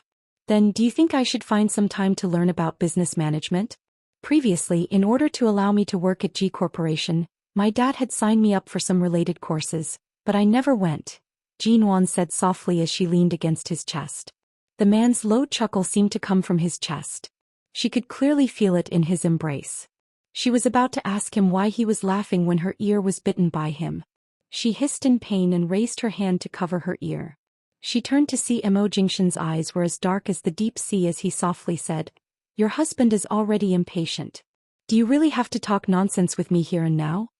Jin Wan did not immediately retort and only glared at him. Ever since grandfather Mo's birthday, he had indeed restrained himself for a few days. 2 days ago he was busy at the company and she slept early. Mo Jingshan pulled her hand over, pressing it against a certain part of his body. Jin Wan subconsciously tried to pull her hand back, but he held it firmly and she could not do so. Her entire face instantly flushed red. Mo Jingshan. You want to sleep early? He pressed against her ear, the warmth of his breath teasing her ear. Tonight you take the initiative. I'll let you off after just one time. If I were to continue like this... Jin Wan's breathing became heavier. She did not dare to move her hand, but for some reason she asked, will it really end after just one time? The man did not speak, but he had already kissed her cheek, tickling and teasing her. What counts is taking the initiative. She did not attempt to move her hand away. Jin Wan thought that she had secretly watched many films when she was in school. Furthermore, 10 years later the internet was too advanced. Many things could be found on software or on various small foreign websites. But facing Mo Jingshan, she was really at a loss. She did not know if she should learn from those films. After all, those kinds of things were a little too lewd. Besides, the men in those films were worlds apart from Mo Jingshan. Faced with him, Jin Wan really didn't know how to deal with him. Mo Jingshan didn't know what to do. Mo Jingshan did not speak, only watching her with an unfathomable gaze. Finally, Jin Wan raised her arms and wrapped them around his neck, instinctively kissing his chin. The man's hoarse voice finally came down to press against her lips. In the Yew Garden you secretly moved all my things back to the master bedroom. I thought you were going to use all your tricks to seduce your husband back to sleep with you. In the end I was thinking too much. His teasing voice sounded by her ear. Jin Wan's face instantly became as though it had been burned, turning even redder. Back then she suddenly felt as though she had been reborn. She wanted nothing more than to stick her entire body to him. She wanted nothing more than for Mo Jingshan to immediately see her sincerity in wanting to be with him. Although she had indeed thought about taking the initiative to seduce him, she had never put it into practice. After all, every time she would be led by him to the point where she could not control herself. How could she think about taking the initiative? You're really thinking too much. Jin Wan bit down harshly on his chin. The man did not seem to feel much pain but still gave a low moan. This moan made Jin Wan's head feel as though it was about to explode. His strong hands had already reached her waist, pressing her into his embrace. It was as though he was threatening to make her feel the unconcealable changes in that part of his body. Jin Wan could not avoid him and simply wrapped her arms around him. She buried her face in his neck and began to imitate the way she had seen in the past. She tentatively stuck out her tongue and kissed the man's Adam's apple. The night she was drugged she seemed to have done this as well. However, at that time her mind was already muddled. Later on she was pressed down by him on the bed and did not have the strength to move. Chapter 89. Jinwon was kissed until she was almost out of breath. She was finally released and took a few breaths of air, lying motionlessly on his shoulder. "You're not going to continue?" Mo Jingshan was given the cold shoulder by her. He lowered his eyes to look at the lazy little woman who did not want to move. Jinwon raised her eyes, her expression sincere as she negotiated. "Then it's settled. Just once." The man lowered his head to look at her. "It depends on your performance." She decided to continue nibbling on his chin. She raised her hands, nibbling and kissing while unbuttoning his shirt. When her hands touched a fiery, perfect chest, she could not help but softly sigh at the wonderful feeling. She raised her face to kiss his lips. There was no need for Jinwon to tease him for long. Her shaky and hard actions caused Mo Jingshan to reach the end of his patience. He carried her up, walked around the sofa, kicked open the bedroom door and brought her into the bed. Jinwon's clothes had long been removed. Her skirt was lifted. She only whimpered once before the man's hand reached in. She bit her lips, unwilling to make a sound. He nibbled on her earlobe, his hot breath lightly blowing on her ear. He kissed it back and forth. Her ear turned from white to pink and from pink to red. Broken moans slowly escaped from her mouth. Jinwon buried her face in his shoulder, feeling the movements of his hand. She could only tightly hold on to his half-open shirt, allowing the bone-chilling stimulation to attack her. All of a sudden, a wave of white light rushed toward her. She faltered, her body trembling uncontrollably. The sound that had reached her lips was stopped by his kiss. While she was still trembling, he had already pressed against her. Jinwon could not help but bite his ear as well. Her voice was soft and hoarse. "Annoying." Mo Jingshan sucked in a heavy breath. It was not a bad idea to die on top of her. "Let's see if you still bite me in the future." "I'll bite you to death," Jinwon said harshly by his ear. She even used her teeth to harshly bite his ear twice. Mo Jingshan chuckled softly. He did not reply but softly said by her ear, "Go ahead." Jinwon's gaze faltered. Her face was still warm, but her legs had already been easily separated. The man had already charged in. It was too heavy, too deep. Jinwon did not recover for a long while until she heard him whisper for her to relax. She whimpered and glared at him secretly. Her body trembled. She hadn't gotten used to it yet, so how could she relax? Who was the one who said it would be over after one try? It was only 9 o'clock when he got home. It was almost midnight when he finally finished. No matter how Jinwon scratched and bit him, he did not relent. After that he took Jinwon to take a shower. She wrapped herself in the quilt and was about to fall asleep. The phone on the bedside table suddenly vibrated. Jinwon opened her eyes and glanced at it. It was Mo Jingshan's private phone. Why would there be a call at this time? Is there something urgent in the company? Mo Jingshan was still in the bathroom. Jinwon hugged the blanket and sat up. She picked up her phone and saw that it was an unknown number. He picked it up. Jingshan probably won't answer the phone for a while. Call back later. Jinwon picked up the phone and didn't wait for the other party to speak, directly explaining the situation. The person on the other end of the phone was silent for a moment. Then Secretary Anne's gentle and probing voice sounded, "Mrs. Mo?" Again. Jinwon's drowsiness instantly dissipated. She glanced at the caller ID and memorized it. She placed the phone back by her ear. "Secretary Anne? Calling your COMO so late at night, is there something urgent?" "My apologies, Mrs. Mo. I've disturbed your rest. I know that COMO has a video conference with the American side at 1 o'clock tonight, so he shouldn't be resting at this time. That's why I called." Secretary Anne politely and gently said, "His other phone should be out of battery. That's why I called him." Jinwon did not speak. Calling someone else's husband in the middle of the night. Furthermore, her motive for returning to the country was so obvious. It was impossible for her to have no motive at all. "I wanted to talk to COMO about tonight's video conference. After all, it's a collaboration with America's Shine Group."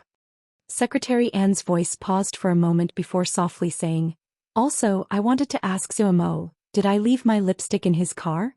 Jinwan calmly glanced at the time. Oh, lipstick is it? When I came back with him last night, I really didn't find anything of yours in his car.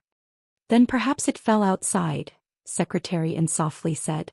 When I got off work tonight, I had just left the company when my car suddenly broke down by the roadside. The rain was too heavy and coincidentally Co Mo's car passed by. I asked him to give me a ride. Before I left the car, I used the lipstick to touch up my makeup. When I returned, I realized that the lipstick wasn't in my bag. I thought I left it in Co Mo's car. Jinwan held the phone and slowly smiled. There really isn't anything of yours in his car. Think carefully again. Did you leave it somewhere else? It's only a lipstick. Which brand is it? If Secretary An likes it, I can help you buy another one tomorrow. There's no need for that. I'm really sorry for disturbing Mrs. Mo by calling so late at night. It's fine. Today's rain was really heavy. It should be getting colder soon. Secretary An, remember to wear more clothes and bring an umbrella to work tomorrow. All right. Thank you, Mrs. Mo. You're welcome. Jinwan indifferently glanced in the direction of the bedroom door. She heard the sound of the bathroom door being opened. She softly said, Jingshin has already showered. Don't you have a video conference to discuss with him? Do you need me to pass the phone to him? Then I'll have to trouble Mrs. Mo's. Secretary An's voice still carried a hint of a smile. Jinwan got off the bed and walked out of the bedroom. She saw that Mo Jingshin was really planning to go to the study. Hubby, Secretary An's call. Jinwan's voice was gentle as she walked over. When he turned back to look at her, she directly handed the phone to him. Mo Jingshin had just showered. His eyes were still filled with satisfaction. After showering, his expression was refreshed. His refreshing scent was mixed with a hint of late-night laziness. Jinwan did not look at him. She handed the phone over and turned to return to the bedroom. In the end, she had only taken 2 steps to the side when her waist suddenly tightened. The man's arm directly reached over to carry her back. Jinwan turned back to glare at him unhappily. Mo Jingshin did not let go of her, using his other hand to answer the phone. Chapter 90. What's the matter? Mo Jingshin's hand gently caressed her waist through her thin nightgown. Jinwan pursed her lips. She was silent for a moment before glancing at him. Just now on the phone, Secretary An said that she left her lipstick in your car. Mo Jingshin's handsome brows rose slightly. Lipstick. Jinwan unhappily glanced at him before lowering her eyes and gently pushing away his hand around her waist. Let go of me first. Don't we have a project to discuss with America later? I'm going to sleep first. We'll talk tomorrow. The man's hand did not move at all from her waist. When she pushed him away, he pulled her even tighter into his embrace. It's still early. His voice was close by her ears. His words were so calm that it caused the little flames in Jinwan's heart to burn wildly. But I'm sleepy. Jinwan unhappily struggled in his embrace. Continue the call with your secretary. After you're done, wake me up in the bedroom. What did she say? Mo Jingshin did not let go. Due to her struggle, his voice was slightly heavy. Jinwan could not move and decided to stop struggling. She allowed herself to be trapped in his embrace. With her back facing his embrace, her emotions were hard to decipher. She said that when she got off work her car broke down, so you gave her a ride. Mo Jingshin looked at her and sighed with a smile. He comfortingly patted her waist. Today the company is working overtime on Shine's project. Secretary An used to work at Shine, so she left the company at almost the same time after sorting out the project proposal. Jinwan still did not speak, only listening. When I drove out of the company, I saw Secretary An's car parked by the roadside. The car door was open and half of her body was soaked in the rain. Regardless of whether it was because of her superior relationship or her relationship with the An family, it was impossible for her to ignore this scene. So you let her get in the car? Jinwan glanced at him, the flames in her heart burning even brighter. Seeing that she was unhappy, Mo Jingshin's deep brows locked onto her, his hand caressing her head. I plan on sending the company's car to send her back. Secretary An said that the project documents needed for tonight's meeting are still in her bag. It should have been soaked and she needs to rush home to prepare a new set. She directly asked if I could send her back. The corners of Jinwan's eyes rose. She felt that this was too much of a coincidence. Her address wasn't far from the Jinlin building where you were at the time. Mo Jingshan's voice was steady and calm. His explanation was also sincere. I asked her to sit in the back row and didn't touch Mrs. Mo's exclusive seat. Don't be angry, En. Jinwan glanced at him from the corner of her eye. Then did you kiss her? The corners of Mo Jingshan's lips curved up. He smiled ambiguously. What do you think? Secretary and specifically told me just now that when she got out of the car, she touched up her makeup at the last minute and even reapplied her lipstick. Why is she wearing lipstick? Why did you tell me so deliberately? Jinwan looked at Mo Jingshan without blinking. Mo Jingshan did not speak but silently watched her. After a moment he softly asked, You don't believe me? I believe you. The corners of Jinwan's lips curved into a deep smile, but she was secretly gritting her teeth in displeasure. But your secretary chose such a time to call me. It's clear that she's using her little tricks to declare war on me. Could it be that I should calmly pretend that nothing has happened? How could she not believe Mo Jingshan? Furthermore, after being kissed by him for so long, there was not the slightest hint of another woman. Whether her man was clean or not, how he behaved, she was naturally clear. But what exactly was it that made Secretary N, who had been slowly advancing step by step, to suddenly make such an extreme move?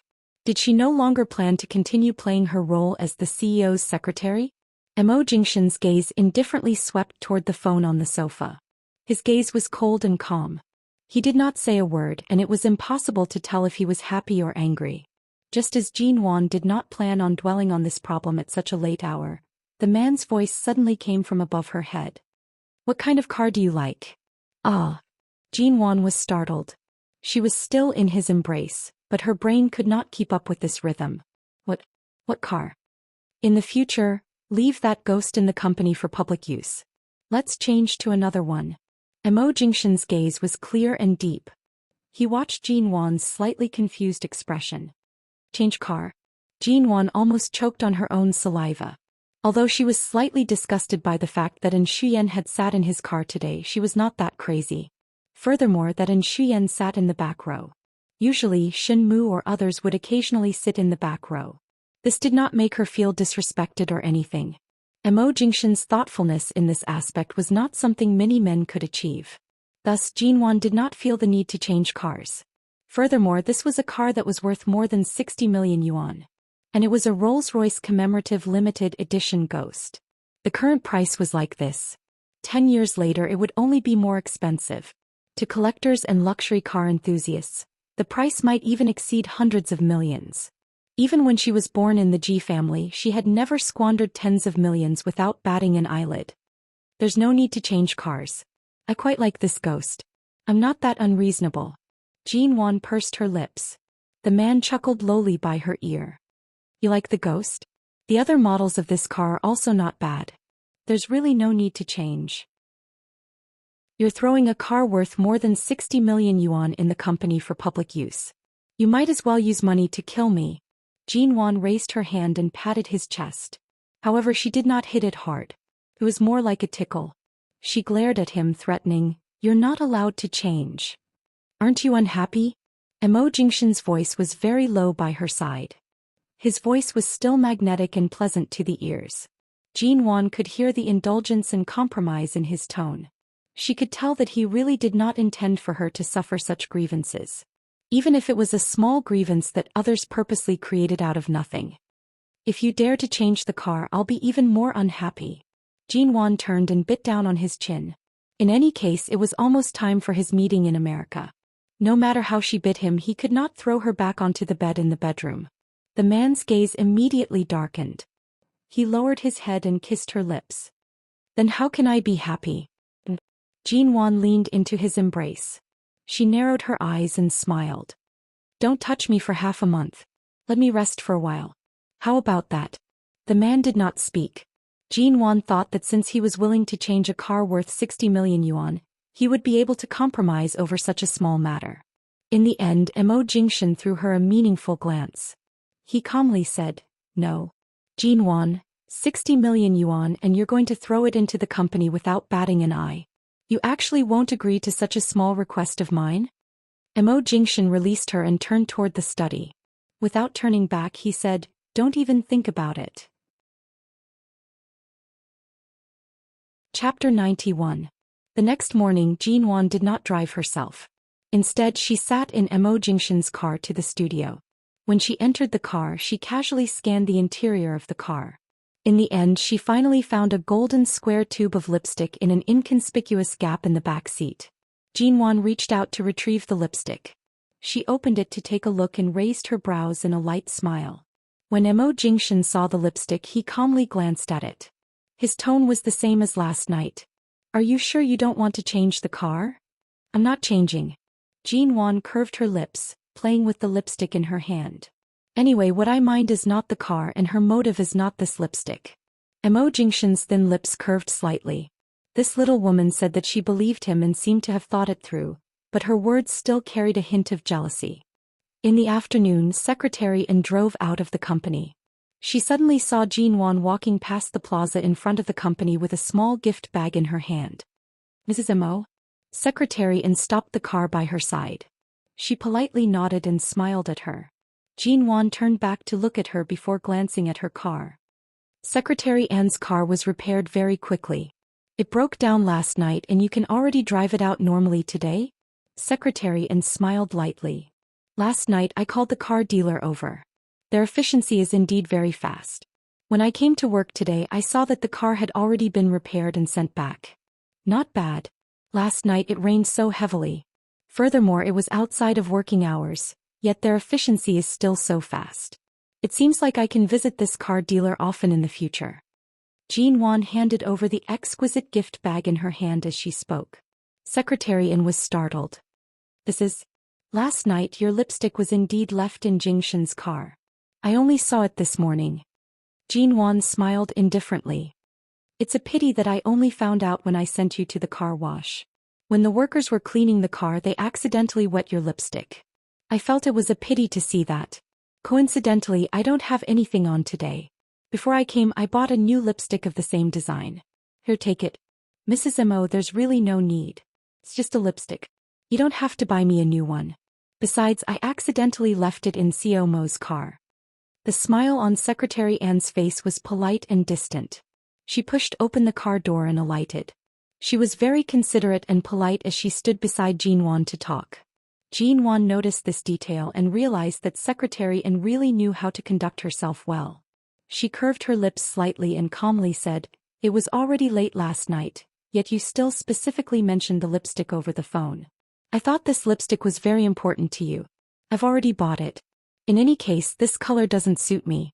Secretary An, you should just accept it." As she spoke, she threw a small gift bag containing a lipstick into the car seat through the window. Secretary An could not refuse and could only smile at Jinwon. "How about this? I'll be heading to the business hall to retrieve some things in the afternoon. I wonder if there are any good coffee shops along the way. Mrs. Mo, would you like to have a cup of coffee with me? I'll treat you as a form of thanks for buying the new lipstick for me. This time you've really asked the right person. I do know a few good coffee shops." Jinwon was all smiles and did not reject anyone. Secretary An nodded and walked around the car with a smile. As she opened the car door she said, "Then get in the car. Let's go have a cup of coffee together."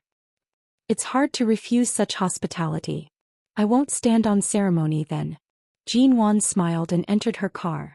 In the car the two women casually chatted about random things along the way.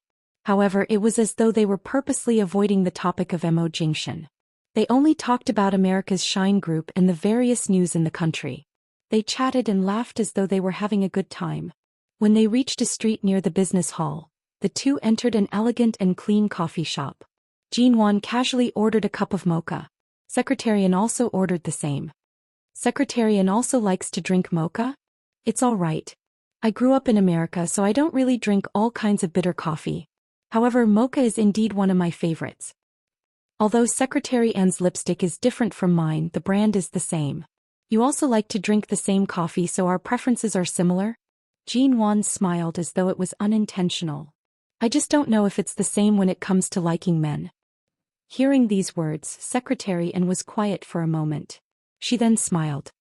"Mrs. Mo, you specially came to find me today to have a chat with me, right?" Jinwon raised her brows. "Then tell me, what do I want to talk to you about?" Of course, it's to talk about CMO's secretary, and calmly and fearlessly looked into Jean Wan's eyes. Mrs. Mo is a smart person. It's easy to talk to smart people. I don't need to play the role of an innocent person. To be able to come here from America, my goal is very simple and straightforward. It's just like the reason why Mrs. Mo came to find me today. It's as simple and straightforward.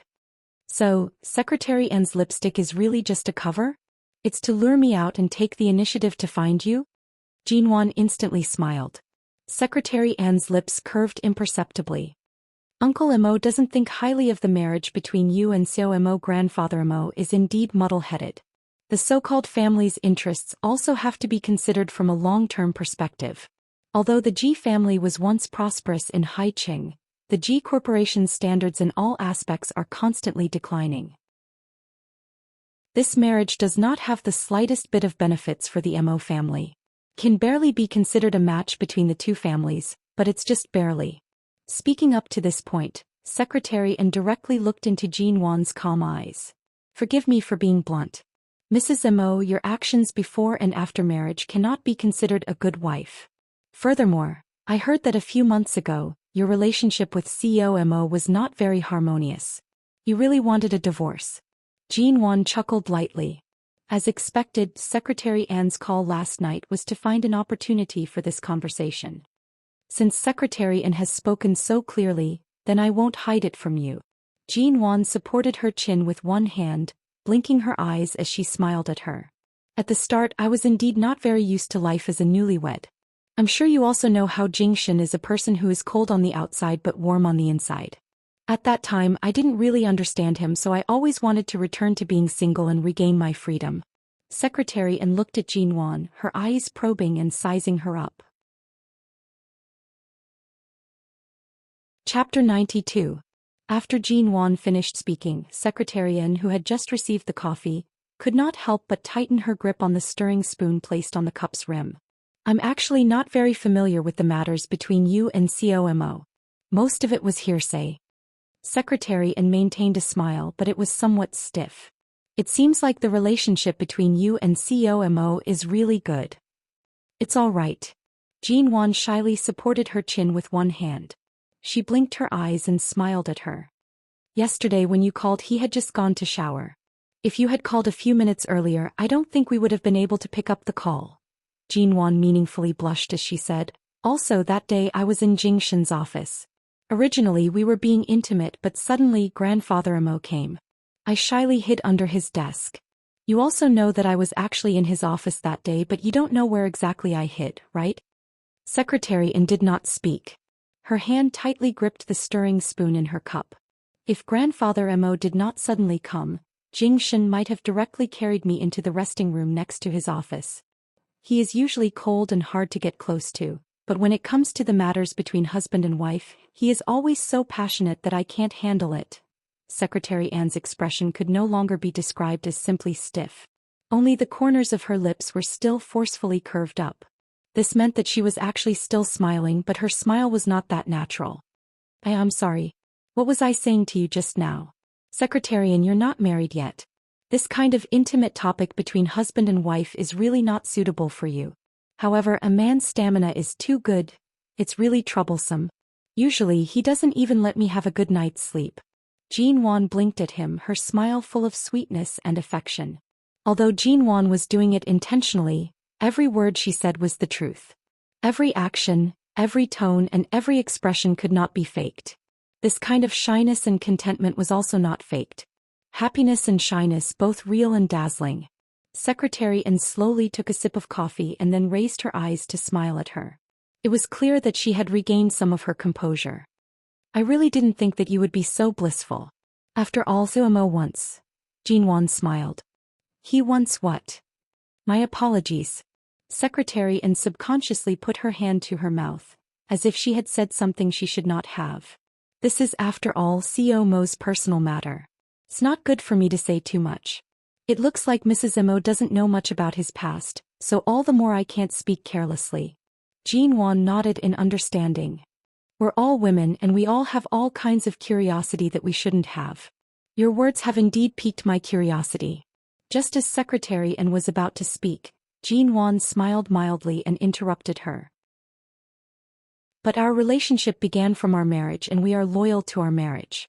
As long as my man has not cheated, nor is he too close to any other woman and only loves me, regardless of whether he had a childhood sweetheart past, or if he had an unforgettable past, that is all in the past.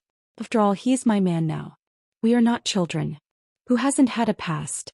Don't you think so? Secretary An watched Jean Wan for a moment. After a moment, the corners of her lips twitched. After a long while, she forced out a smile. You think so? What else? Earlier on, Secretary An casually mentioned the word past. Could it be that you're not referring to what I'm thinking? Jean Wan's smile was light and carefree.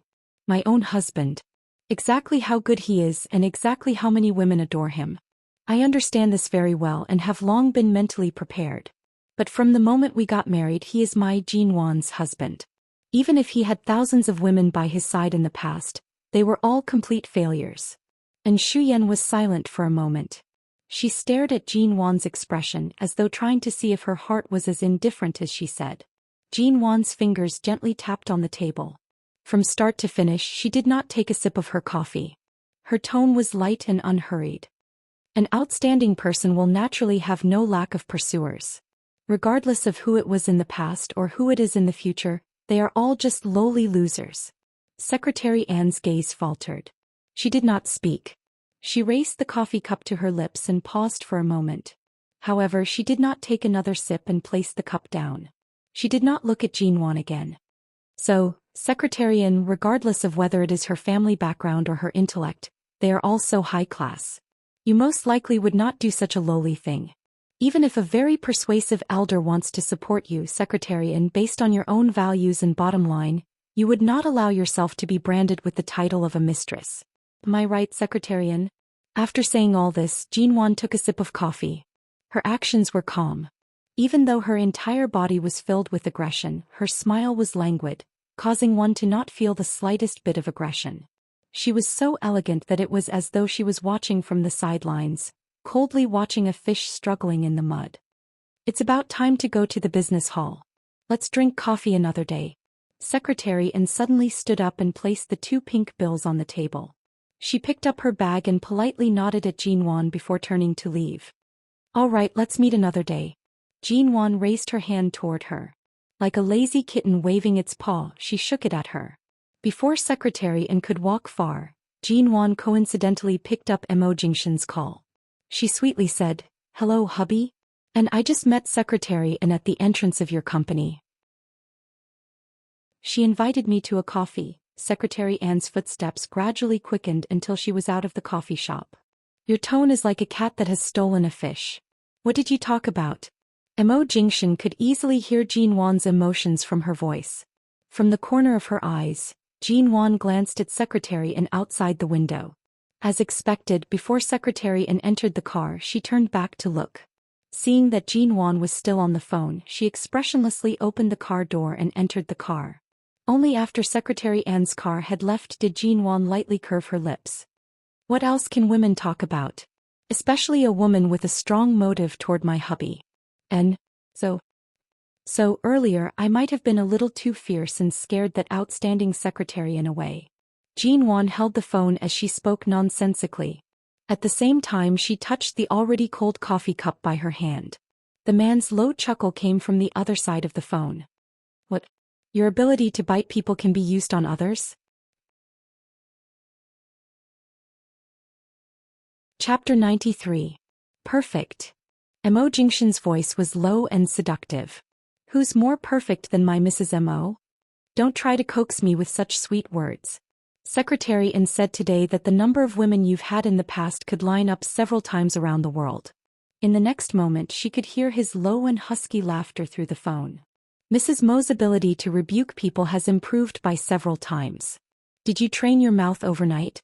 Or have you been plotting against me for a long time? A wise man submits to circumstances. If I want to live a good life, I don't have to consider hugging someone else's thigh. After all, my husband is the thickest thigh in Haicheng. It would be a waste not to hug him. Furthermore, Jean Wan supported her chin with one hand, speaking into the phone. You've already swept away all the unnecessary obstacles on your thigh, leaving all the empty space for me. How could I not hug it?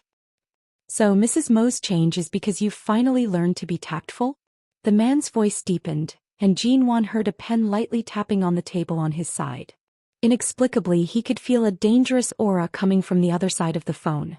Being tactful is secondary. What's important is that Boss Mo's wisdom, martial prowess, and handsomeness have deeply convinced me. Jean-Wan raised her brows.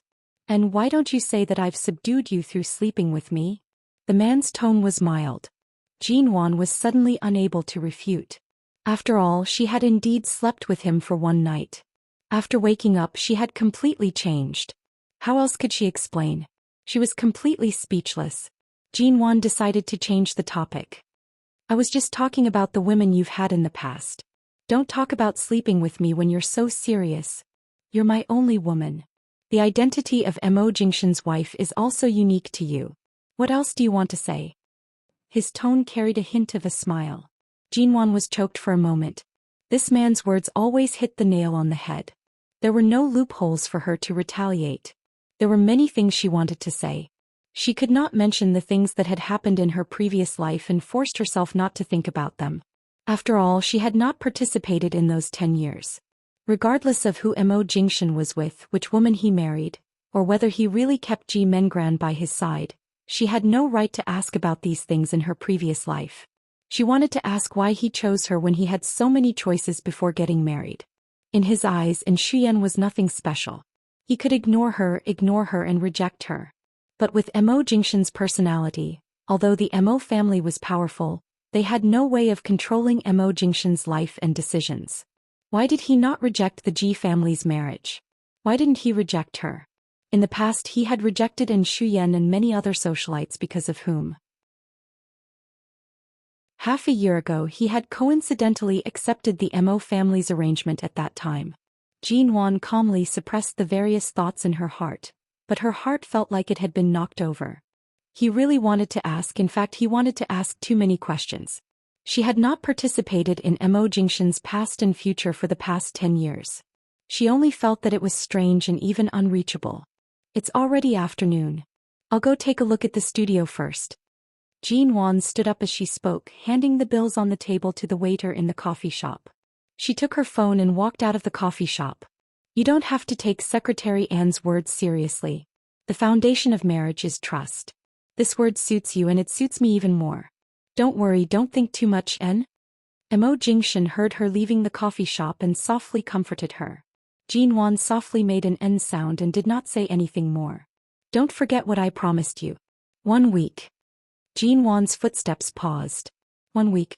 There were only 3 days left from the 1 week he promised to let Shuyan leave the Mo Corporation. Was he really going to let Shuyan leave just like that? Although Jean-Wan felt that she might be making a mountain out of a molehill, when it came to matters of the heart, women really could not tolerate the slightest bit of sand. Bottom lines and principles, she still had to uphold them. All right, she responded. The company will be busy these 2 days. There are many things that I need to personally discuss. There will be an international collaboration dinner the night after tomorrow. It will also be very late. I'll have Auntie Chin accompany you. It's fine. I can do it myself. There's no need to call her over. The sky gradually darkened. Jean-Wan returned to Aolon International. When she came out of the study with the notebook she used for work, she was about to return to the bedroom to continue reading. Her gaze swept past the door that had never been opened and her footsteps paused. There was a sudden knock on the door. Jean-Wan's gaze moved away from the tightly shut door. Auntie Chin. She opened the door and saw that Auntie Chin was standing outside with a fresh fish and vegetables. Madam, I didn't disturb you by coming at this time, did I? Auntie Chin asked. No, but why would you? Sir asked me to prepare dinner for you, lest you slack off at night and only eat takeout. Auntie Chin entered with a smile. After entering, she went into the kitchen to wash her hands. She was so busy that she did not even have time to exchange a few words with Jean-Wan. When did Mo Jingshan understand her so well? Although she knew how to cook, there was really not much to prepare for dinner alone. Based on her personality, it was likely that she would really order takeout or just not eat at all. Madam, is there anything else you want to eat? Since it's not completely dark yet, I can go buy some other ingredients. Auntie Chen said in the kitchen as she busied herself. I'm fine with anything. There's no need to go through so much trouble. Although this is downtown, I'm still not used to the surrounding environment. Earlier I finally found a nearby vegetable market, but I didn't buy anything else. The things in the big supermarkets are too expensive. I think Madam should go back to the U Garden to live occasionally. Living here every day, even eating, is a problem. Auntie Chen nagged, full of concern. Jinwan, however, smiled. He really did eat a lot. After all, Boss Missouri had personally fed her. She felt that her face had become rounder these days. Jinwan wanted to go into the kitchen to help but was pushed out by Auntie Chen. She had no choice but to pour a glass of water for Auntie Chen and return to the study with the computer. At around 11 o'clock p.m., Mo Jingshan returned to AO Lawn International. Mr. Mo, it's so late. You didn't stay in the company to rest? Auntie Chen came out and asked respectfully. Mo Jingshan nodded to Auntie Chen and did not say much. Auntie Chen suddenly pointed to the study room that was still lit and said softly, Madam has been in the study since dinner. I didn't dare to disturb her. Mo Jingshan walked in and opened the door to find that Jinwan had fallen asleep by the computer. Her arms were on the table and her head was pillowed on them. Her beautiful brows were slightly furrowed, and it seemed that she was not sleeping well. Chapter 94. When Jinwan woke up, it was already past 7 in the morning. Mo Jingshan's figure was no longer on the bed. She did not remember when she returned to the bedroom last night. Right now, her clothes had been changed into her usual nightgown. It couldn't be that Auntie Chen had the strength to carry her in and help her change her clothes, right? Auntie Chen. Jinwan grabbed her slightly messy hair as she walked out. Jingshan came back last night? That's right, madam. Mr. Mo came back very late last night. Mo Jingshan had clearly told her that the company would be busy these few days and had specially asked Auntie Chen to accompany her. In the end, he was so busy that he returned to AO Lawn International.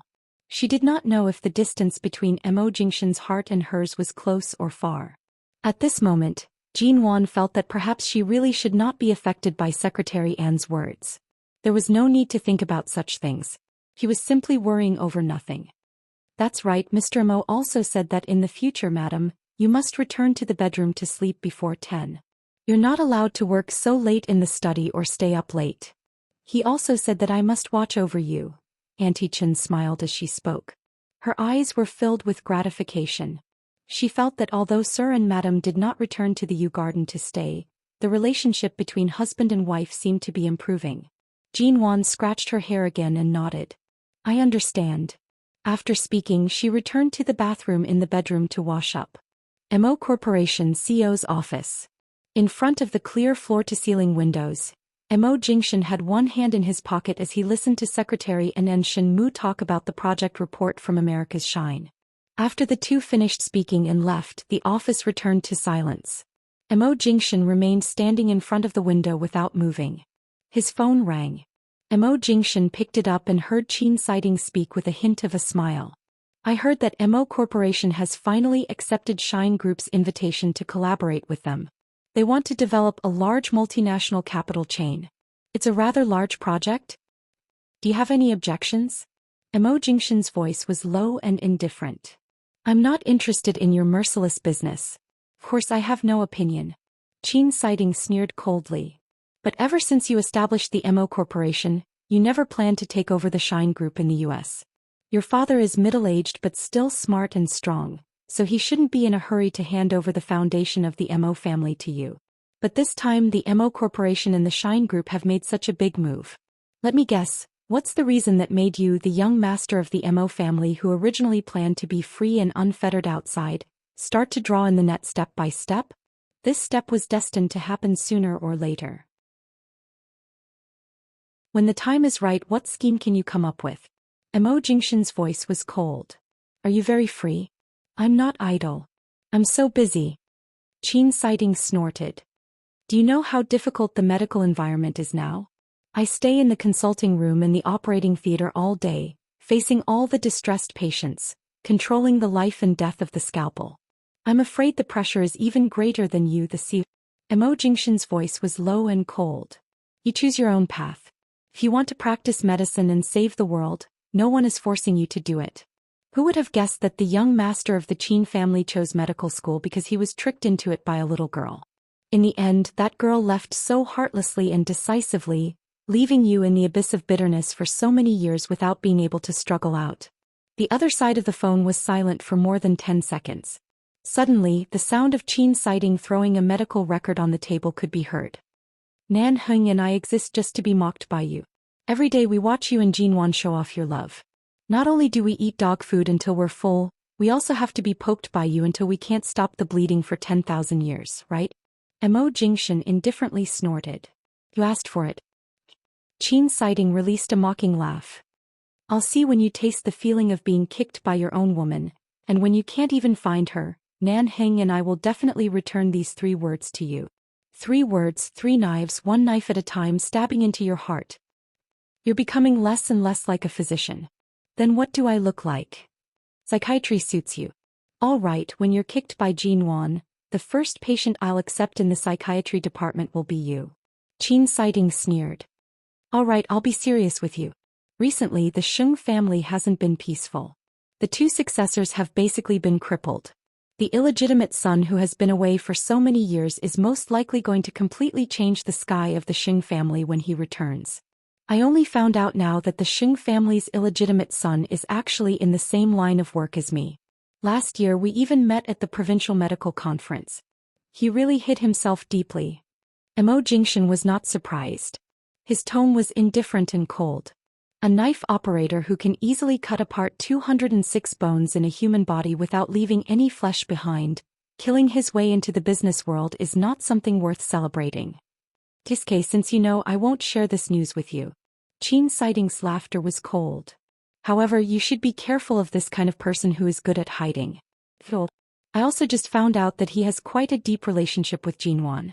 As soon as Qin Sighting finished speaking, Mo Jingshan hung up the phone mercilessly. Qin Sighting. The next day when Jinwan woke up, she still did not see Mo Jingshan. Auntie Chen said that he still returned very late and left very early. She directly drove to Wan's studio. In the past few days she had already shaved away most of the people in the studio. Those who remained were all silent out of fear. However, not everyone was afraid of her. After all, there were still some people who were waiting for her studio to close down, waiting to see her make a fool of herself. There were even people who harbored evil intentions. After returning from the studio, she went to Xia Tian's place. Unsurprisingly, she bumped into Dr. Sheng. The new ward you've arranged for Xia Tian is not bad. The environment and security are many times better than the previous one. Jinwan's words were considered a greeting, but her tone was very distant. Dr. Sheng coldly glanced at her.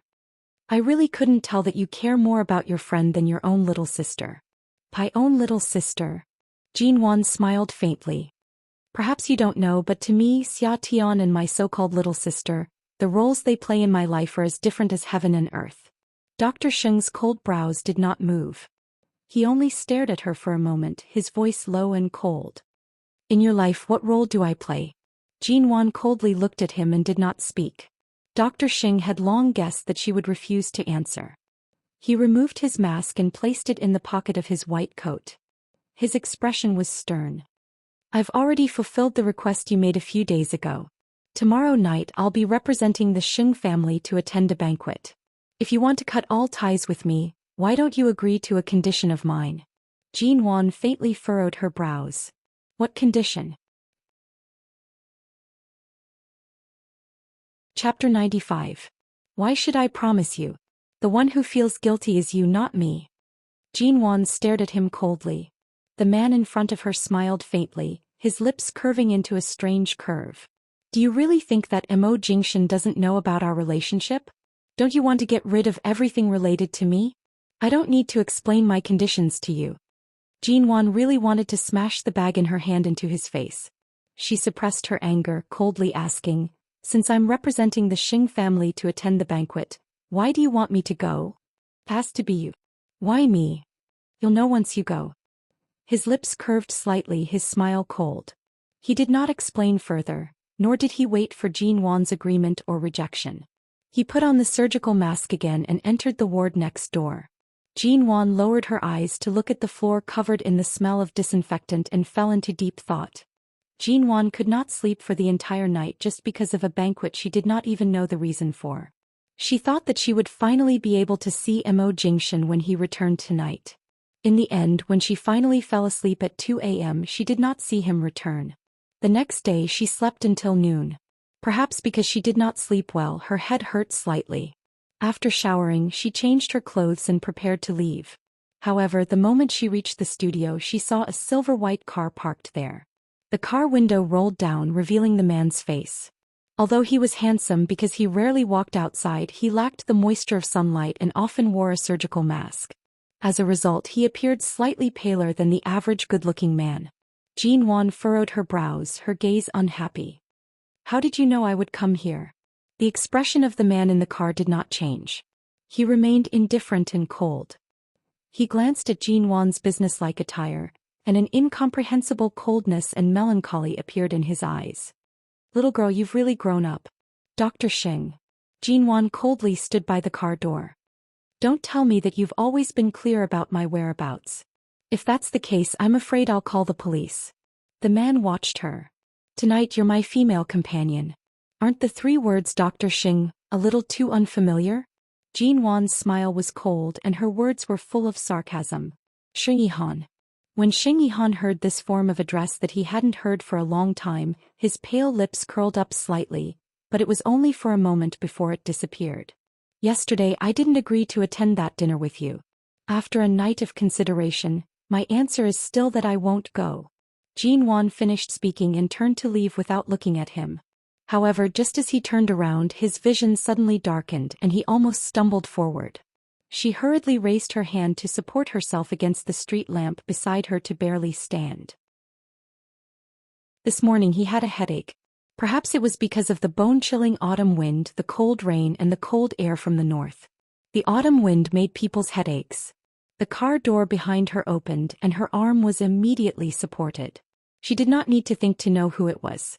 A layer of goosebumps covered her body, and she flung the person behind her away as though she had been electrocuted. "Don't touch me." Sheng Yihan ignored her temper and reached out to hold her wrist. "What's going on? Are you not feeling well?" "Mind your own business." Jean Wan could not even be bothered to look at him. Seeing her resistance, Sheng Yihan let go of her. Seeing Jean Wan leaning against the street lamp, her expression did not look good. He said in an irresistible tone, "Go to the hospital." Jean Wan was about to say no, take a deep breath, and try to stand firm when her wrist was suddenly tightened. The man beside her pulled her to the car, opened the door and pressed her in. "What are you doing? You've had a cold body since you were a child. Don't you know it? Go to the hospital." Sheng Yihan directly locked the car door, not giving her a chance to get out. When he also sat in the car, Jean Wan coldly snorted. "Why do I have a cold body? Don't you know better than me? It's all because of you." Sheng Yihan's hand that had just reached for the steering wheel instantly tightened. His expression did not look good. He coldly said nothing, started the engine and drove. She could not resist and she did not have the strength to resist. Jean Wan simply leaned against the back of the seat. At first she was highly focused on guarding against him, but the temperature in the car was moderate and her head was uncomfortable. Unconsciously, she gradually closed her eyes. She didn't know how long she slept. It was not until Jean Wan felt her neck sore and painful that she slowly opened her eyes. The interior of the car was no longer as bright as it was during the day. She was still sleeping in the car wearing a man's coat. The scent of medicine and disinfectant carried a faint smell. She froze and very sensitively she forcefully tore off the coat and threw it to the side. She sat up straight, looked up and saw that the lights were already on outside the car window. She didn't know where the car was parked. There were many cars passing by, and it seemed that the car had been parked in this parking space for a long time. She turned to see Sheng Yihan sitting in the driver's seat. Because she woke up, he directly turned his eyes to her, and she couldn't tell whether he was happy or angry. His cold eyes fell on her face. It was very dark in the car, but it was not difficult to see each other's expressions.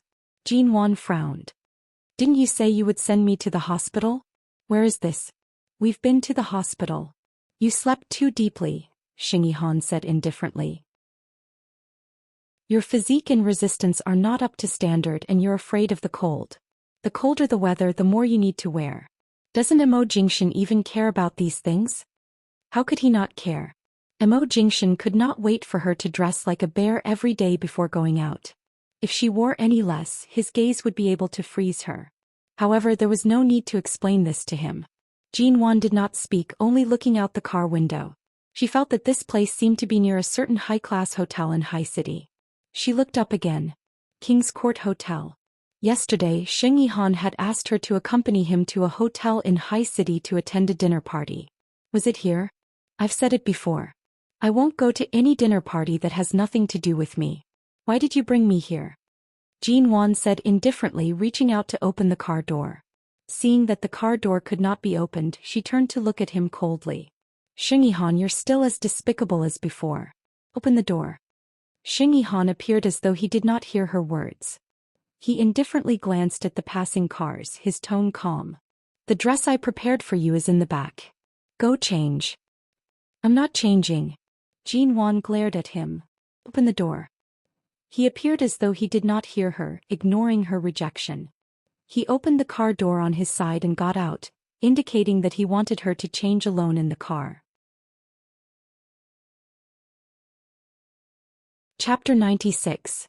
Jinwan directly took out her phone to call the police. From the corner of her eyes, she suddenly saw a black limousine parked in front of the hotel. Two figures walked out and her fingers on her phone paused. When she saw the two figures clearly, Jinwan's expression changed. It was Emo Jingshan and Shuyan.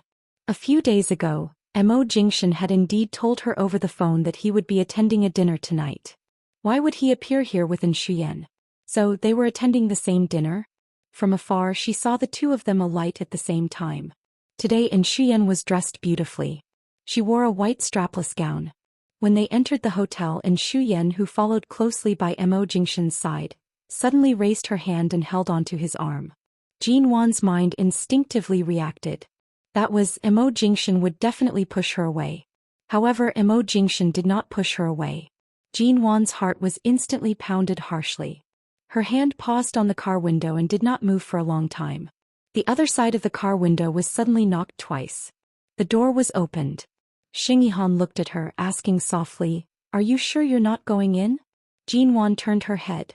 Some emotions flashed across her eyes, but they were well concealed. She wanted to ask him why he brought her here. However, when the words reached her lips, she felt that based on his personality, the answer he gave her might not be the truth. She might as well go see for herself. Close the door. I'm changing. She angrily reprimanded. Sheng Yihan's lips curled into an imperceptible cold smile. The car door was closed again. As if to reassure her, he left the electronic car key in the car, giving her a chance to open the door and come out by herself after changing the car.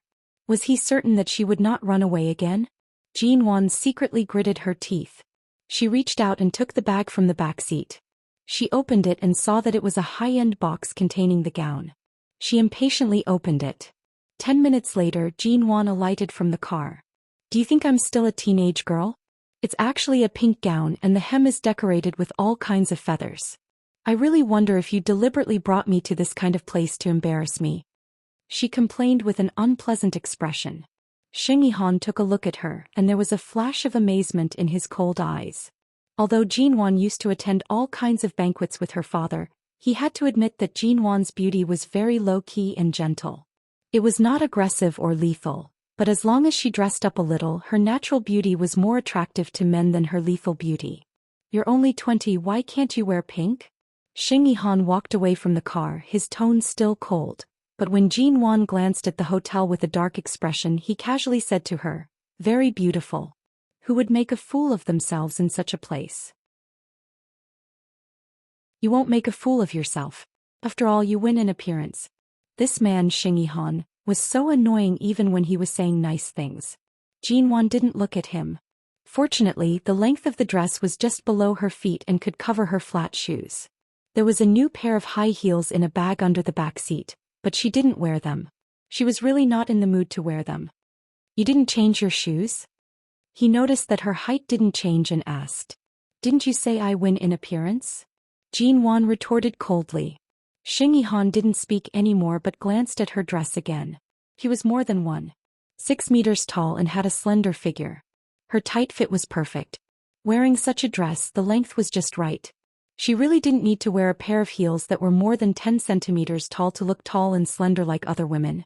He turned to the hotel and Jean Wan followed. As she walked, she simply used a rubber band to tie up her long hair, which was scattered on her shoulders and back, into a slightly fluffy bun on the top of her head. Then she walked in with a plain face. Before entering the main entrance of the hotel, Xing Yihan noticed that she was dressed simply for this kind of dinner party and said meaningfully, "I really didn't expect that the Ji family's eldest miss would one day be so crude." Crude? Jean Wan held back a smile as she looked at the well-dressed people inside. Anyone who had gone through 10 years of hardship would not be able to be refined. Could it be that she would have to call a stylist to come over and style her before going in? If it was the Jean Wan of the past, perhaps she would have done so. She didn't explain, and after entering she didn't plan to get too close to Xing Yihan. King's Court Hotel was the largest 7-star hotel in Haicheng. There were already many people in the luxurious banquet hall, and there were many people dressed in fragrant clothes. Famous politicians and businessmen stood in groups of 3 to 5, raising wine glasses and toasting. It was so lively that Jean Wan was deeply suspicious.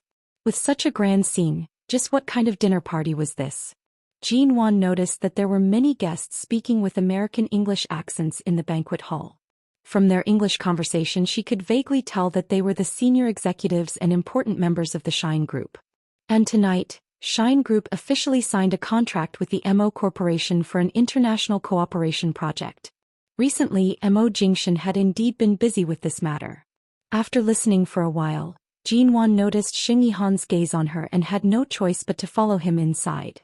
Several people were conversing and their voices landed in her ears. Shine Group was founded in Haicheng.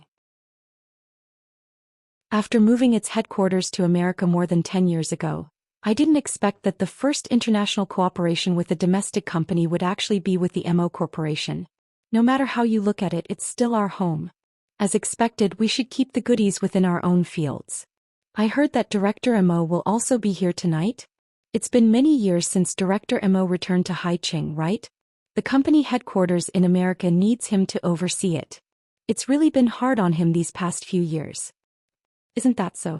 I heard that when COMO got married half a year ago, Director MO couldn't even find time to return to attend the wedding. He didn't even get to see his daughter-in-law. His sudden return this time is really sudden. Jean Wan's heart was filled with an indescribable sense of unease. Director MO? MO Jingshan's father MO Xiaoza? She continued walking in. All of a sudden, from the corner of her eyes, she saw a tall and familiar figure. Jean Wan turned to look in that direction. That person, that face. It was MO Jingshan, that handsome face that caused one's hair to stand on end. He walked to the center of the banquet hall from the other side. The light and shadows disappeared, and his figure and appearance became clear inch by inch. He had cool and handsome brows, a high nose bridge and light lips. His facial features were like the work of God, perfect and impeccable. His cold lips were curved in an extremely bland and emotionless curve. Black trousers wrapped around his long and straight legs, without a trace of unkempt. Similarly, he wore a black handmade shirt that was expensive. The moment he appeared, he did not need to speak to immediately attract everyone's attention. Handsome and cold, bland and calm, as well as an unparalleled aloofness. Chapter 97. MO Jingshan's expression was indifferent. It was impossible to discern his emotions and he did not respond. However, An Shuyan still stood very close to him, tightly pressed against him. She was originally wearing a low-cut gown, elegant and sexy. She pressed against his arm as they walked into the crowd. An Shuyan was clearly familiar with many of the people present. She greeted them with a smile and occasionally glanced gently at MO Jingshan, causing everyone who saw this scene to unavoidably overthink things. MO Jingshan's eyes were wide open. Jean Wan stared in that direction. All of a sudden, Xing Yihan stood by her side and handed her a glass of champagne. At the same time, he said in a voice only she could hear, "Tonight's theme has nothing to do with the Xing family. However, my father has always been very interested in America's Shine Group's recent projects and asked me to investigate." Xing Yihan's voice was indifferent, making it difficult to detect his emotions. Shine's foundation is in the MO family, and it has been developing in America for many years. Its power and wealth cannot be underestimated, especially Shine's current chairman Mo Shaoza. It is said that he is an extremely stubborn person. The daughter-in-law he has taken a liking to is clearly the one by Mo Jingshan's side. Jinwan forced herself to retract her gaze. She said unconcernedly, "This is a gathering place for the upper class and it's a dinner with Shine as its theme. There's nothing wrong with him bringing Secretary N along. After all, this Secretary N came from Shine." "Is that so?" Xing Yihan took a sip of champagne, chuckling meaningfully by her ear. Mo Shaoza hasn't returned to the country for many years. It's rare for him to come back. Tonight many of the Mo family's people will be gathered here.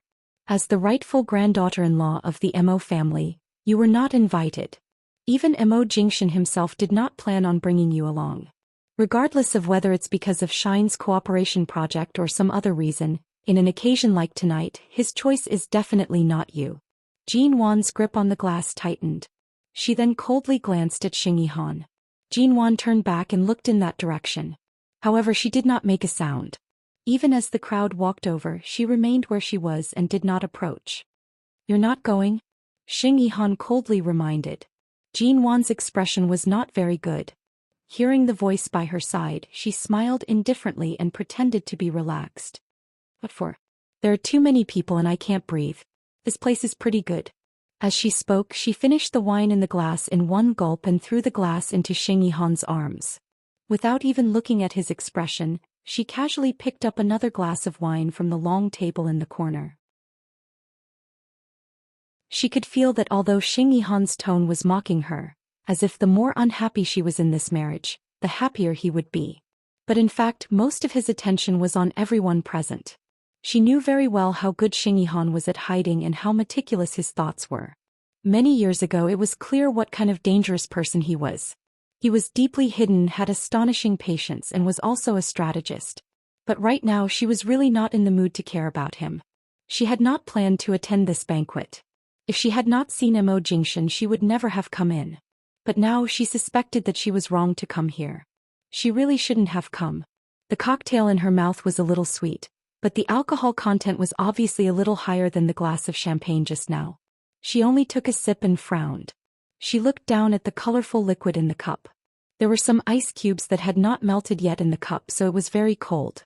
It was good for calming her burning heart. After drinking 3 or 4 glasses in a row, she saw many people of the Mo family were also present. She was not familiar with the people of Shine Group, but the Mo family was very familiar with her. Jinwan tried to keep herself in the dark in the corner so as not to be discovered.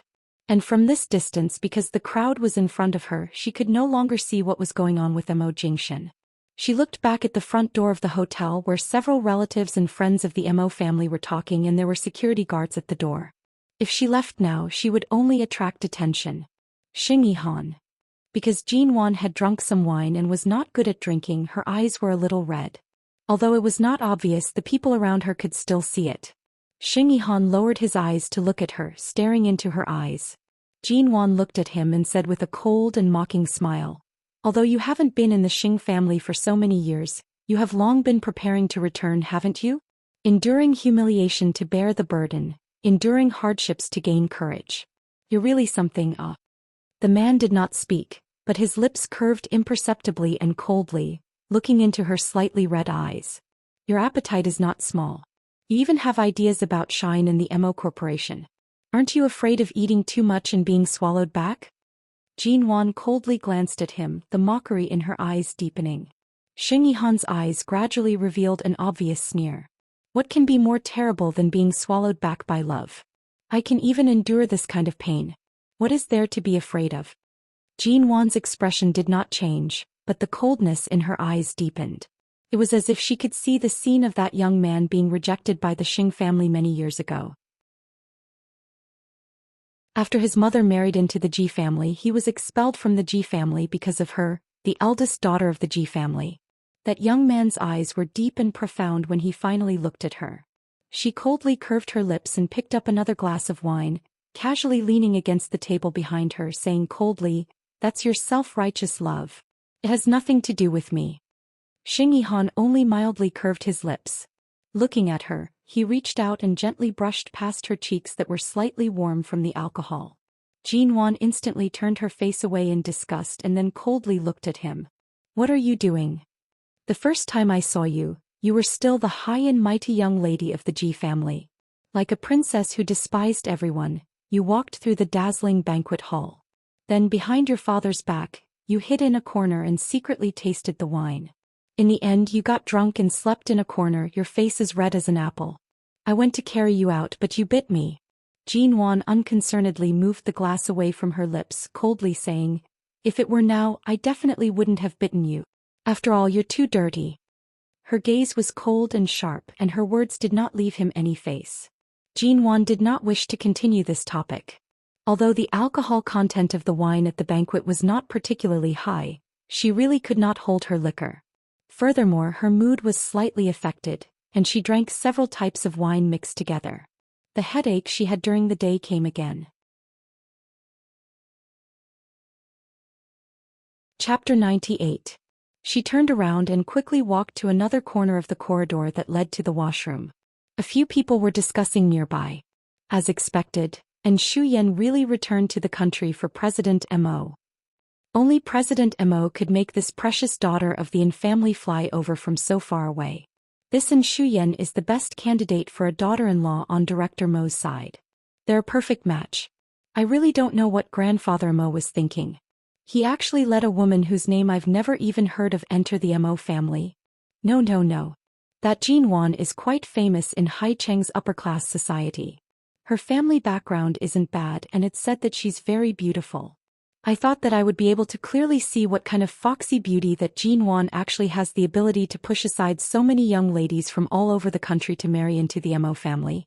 In the end, who would have thought that she didn't come? She's smart not to be here today. In today's situation, Director Mo definitely won't give her any face. Who knows, he might even find a way to teach her a lesson in front of everyone.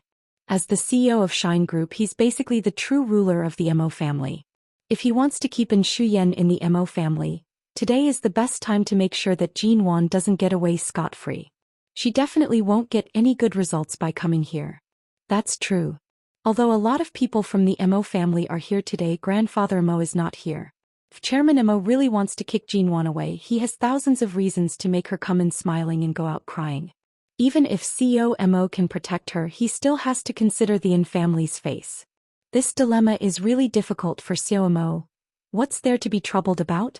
According to President Mo's usual style of doing things, if he really wanted to protect his current wife, even if the heavens were present today, he wouldn't care. Did you really think that Director Mo could suppress him? This is the true strength of this father and son. It's just that they haven't had a direct confrontation yet. So what if that Jinwan is beautiful? Although beauty is alluring, you'll still get tired of it after a while. I think he most likely has some interest in Shu Yan. Otherwise, he wouldn't have given Shu Yan so much face and chosen her to be his female companion. Yes, President Mo has given the Yin family a lot of face today. Could it be that the Mo and Yin families would really come to an end? Then I'll be waiting to see what happens. Do you want to make a bet? I bet that Jinwan will definitely be kicked out of the Mo family soon, and Shu Yan will naturally become Mrs. Mo. A rational person like President Mo would definitely make the wisest choice. After all, the Yin family is supporting him in the US. As long as he marries Shu Yan, it is equivalent to controlling half of the Chinese economy in the US. This will be more beneficial for President Mo when he takes over Shine Group in the future. With this kind of gambling method, why don't you just rob me? Do you think Jinwan will be able to sit firmly in Mrs. Mo's position? Isn't he just waiting to lose? Jinwan's headache worsened. She raised her hand to support herself against the wall. She really could not listen to him anymore. She expressionlessly turned and walked into the corridor. There was no one in the bathroom. She turned on the water and washed her face to wake herself up. Inside the banquet hall, Mo Shaozi was chatting with people because he had just returned. Suddenly, a figure approached and whispered a few words in his ear. Director Mo, earlier on we saw that person from the Ji family. The expression on Mo Shaozi's face changed slightly, but it was fleeting. He looked at the people beside him without batting an eyelid and said coldly in a voice that only they could hear, "She sure has the guts to come. Lock her inside and don't let her out until the banquet is over." After finishing his words, Mo Shaozi turned his eyes, looking thoughtfully at Mo Jingshan, who was currently surrounded by several Shine Group executives on the red carpet within Shuyan. Co Mo, Uncle Mo and my father seem to have finished chatting with the other elders. They're already walking toward us, and Shuyan softly said by Mo Jingshan's side. Mo Jingshan appeared as though he did not hear her words. He received a glass of wine from a waiter by the side, smiling mildly as he conversed with others. His true emotions could not be seen from his brows, but it caused Shuyan to feel as though he was completely ignoring her. It was a taboo that she could not fathom his thoughts. And Shuyan's father and Mo Shaozi had already approached. And Shuyan gently tugged on Mo Jingshan's arm, but in reality she could only tug on his sleeve. From the beginning to the end, although the two of them entered the banquet together, she was the one who took the initiative to hold on to him and stick to him. Not only did he not give her any response, but whenever there was any physical contact, even if it was just a touch of his hand, he did not give her the chance. Imperceptibly, he maintained an appropriate distance. In the eyes of others, this scene appeared very harmonious. Only Shuyan knew the distance between her and Mo Jingshan. Jingshan, after Shuyan arrived in Haiqing, it's all thanks to your care. If it weren't for her following you as her father, I would have long flown over to check on her condition because she's been away for too long. Father chuckled. With Shuyan by your side, I can still rest assured. Mo Jingshan appeared to have only just noticed the person approaching.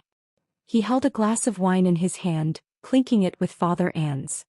He smiled elegantly and mildly. Uncle you're too polite. Shuyan has been spoiled rotten by us in America. She should still have a stubborn temper. It's rare for you to give me this face. Father An was in high spirits. From what I can see, although Haicheng's Mo Corporation has only been developing for a few years, it is truly a dark horse in the financial and technology industry. If it continues to develop like this, I estimate that in less than 10 years, it will be able to surpass Shine Group, which has a foundation of nearly 100 years. Father An smiled as he spoke to Mo Shaozi by his side. Youngsters these days are all extraordinary, especially Jingshan. He hasn't even reached 30 years of age, but his achievements are already extraordinary. To have such a son, it really makes one extremely envious. You're too kind. Mo Jingshan's true emotions were hard to discern. His face was calm and light with a smile. Even if I cultivate for another few decades, I'm afraid I won't be able to compare to even a 10,000th of Uncle An's. Father An laughed, clinking his glass with him again. He then watched as his daughter continued to stand by Mo Jingshan's side, her smile dignified and magnanimous. They were truly a perfect match. Earlier Jinwan had drunk some wine. After standing in the bathroom for a long time, she chose to open a door and enter. She sat on the toilet for a while and took out her phone to look at the time. She then discovered that there was no signal in the bathroom. After a while he suddenly heard some movement coming from outside. It was a rustling sound.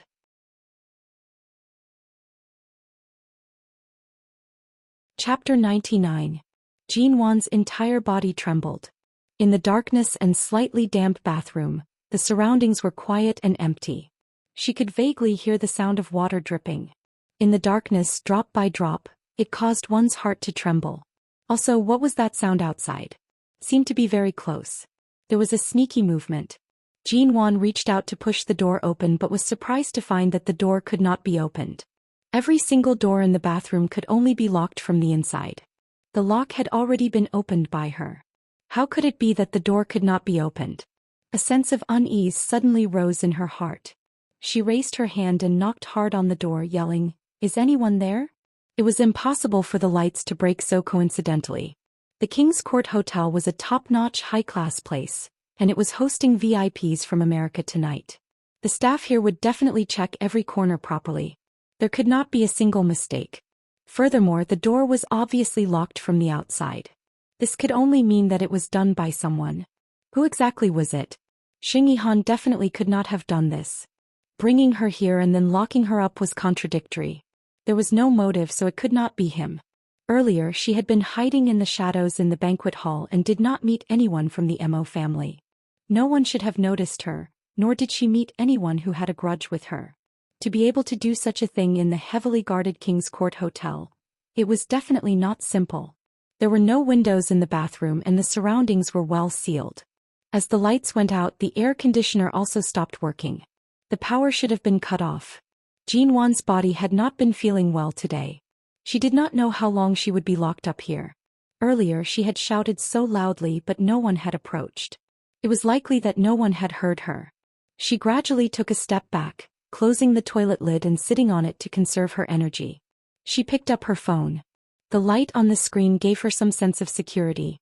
She was brought here too suddenly by Xing Yihan. She did not have time to charge her phone. Right now it only had 4% battery. There was no signal and the battery was almost out. She repeatedly turned on her phone, watching the time pass, until the phone screen automatically darkened.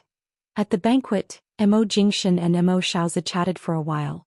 At this moment, En Shuyan had already been called to the side by Father En. The father and daughter conversed softly. Not long after, Father En and En Shuyan came back.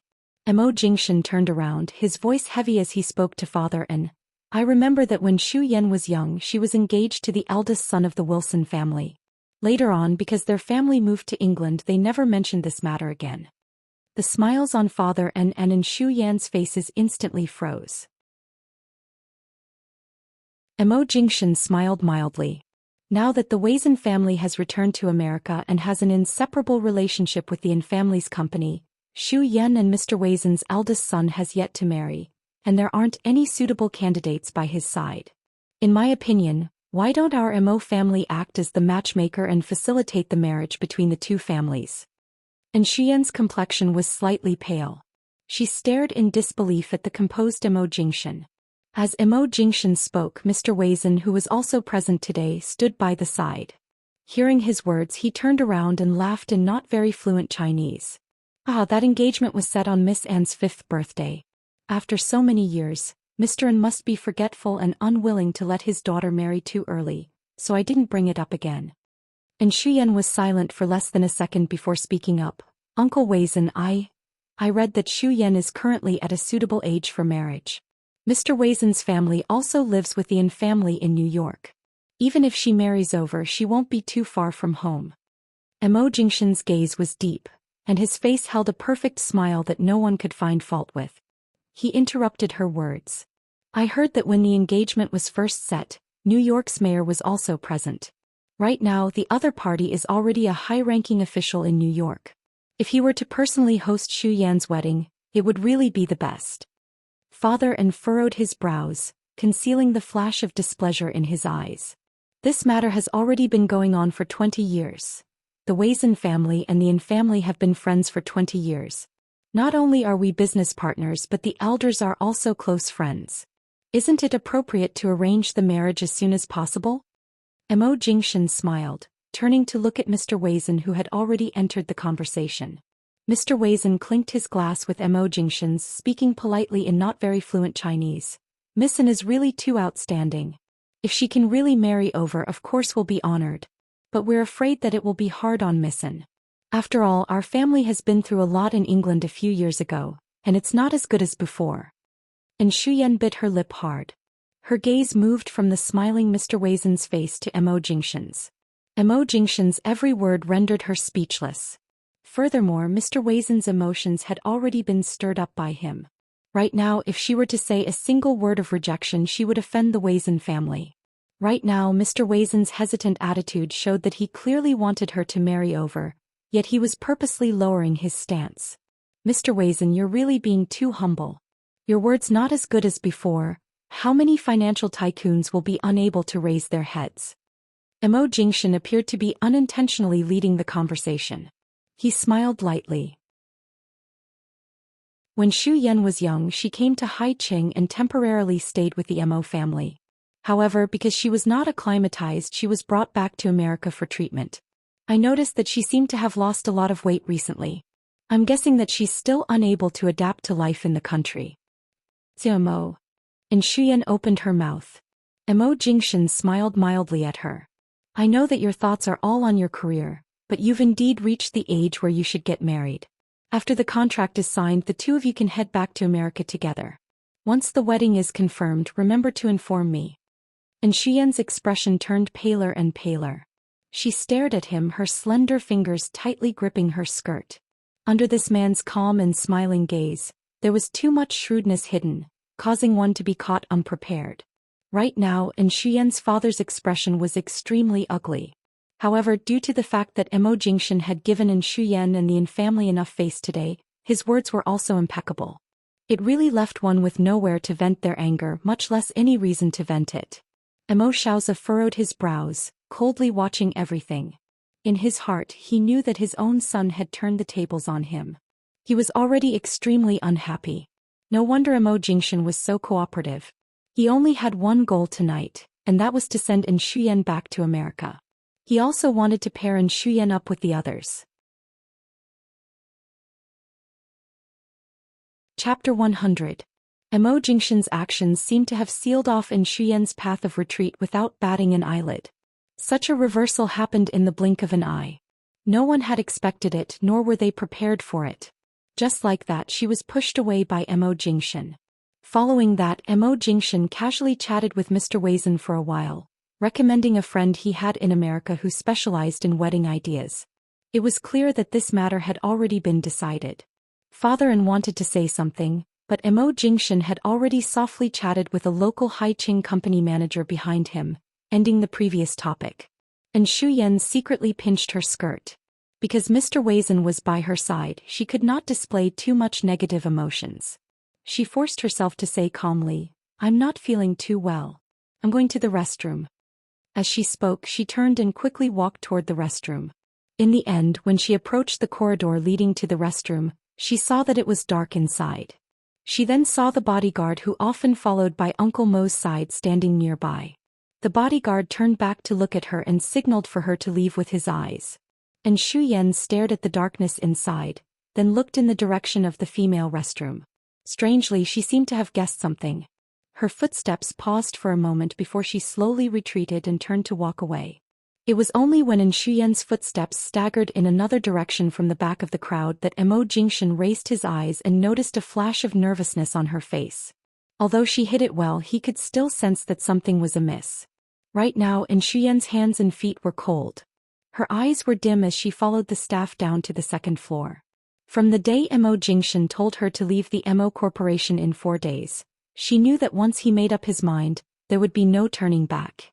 Originally, she had wanted to take advantage of the cooperation with Shine Group to stay by his side for a while longer. However, she didn't expect that the reason he asked her to be his female companion today was to give face to the family before he mercilessly chased her back to the United States, leaving her father and Uncle Emo speechless. Shuyen stood by the railing on the second floor, avoiding the crowd's gaze. She picked up her phone and called Jingshan. She could not return to America like this.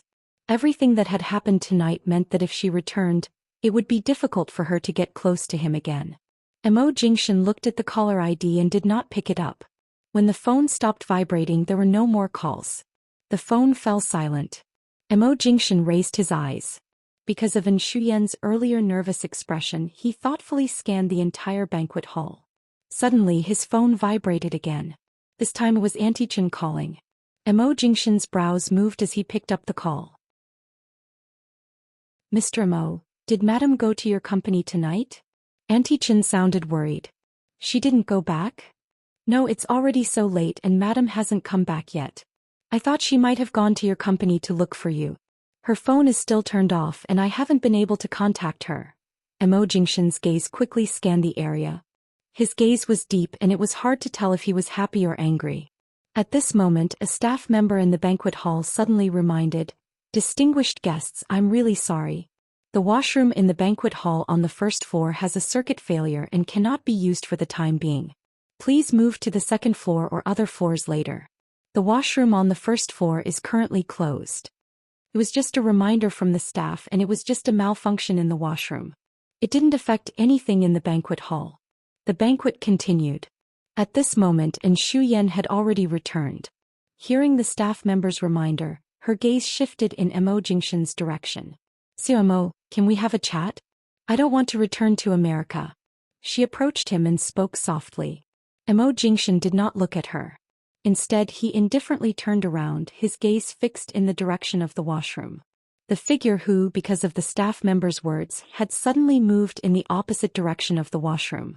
It was Xing Yihan who had unknowingly appeared in the banquet hall.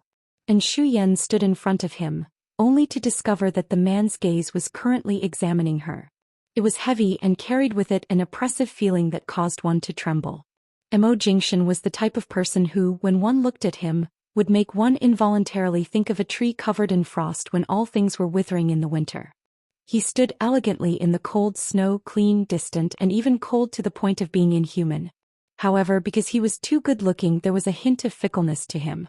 However, at this moment, the expression that had always been hidden beneath the high collar of his cultured appearance was no longer as good as before. His lower jaw was slightly taut, and his brows were like the thin snow on the summit of a mountain.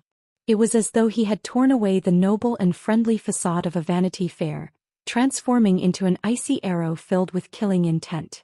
It was as though he would pierce through everything in the next second. And Xu Yan subconsciously raised her hand to grab his sleeve, wanting to make him stay by her side. She stared at him and said in a low voice, "Tio, Uncle Mo and my father are calling for you." Mo Jingshan's gaze was frighteningly cold. And Xu Yan's brows furrowed and her grip on his sleeve tightened.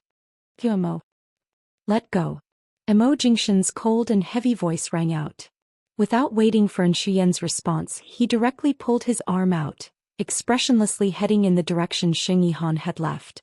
And Xu Yan stood stiffly in her spot. She then rushed to lift her skirt and follow. "Xiao Mo, long time no see. I wonder." Someone by the side saw Mo Jingshan and approached to greet him. "Excuse me." Mo Jingshan did not turn back and directly walked past. His gaze was slightly heavy. "Xiao Mo." And Xu Yan saw that he was about to walk in that direction and was afraid that what she was worried about and suspected had come true. She rushed to grab his wrist forcefully. "Tonight is an important banquet for the Mo Corporation and Shine Group. Earlier on, the staff already said that the bathroom on the first floor cannot be used. Right now there's no one there." However, Mo Jingshan coldly pushed her away. And Xu Yan staggered, reaching out to grab his arm to steady herself. The moment she raised her hand, the man had already walked far away. Everyone in the banquet hall looked over because of the commotion. When Mo Shaozi saw the direction Mo Jingshan was heading toward, his gaze was cold as he heavily slammed the unfinished wine glass in his hand onto the waiter's tray.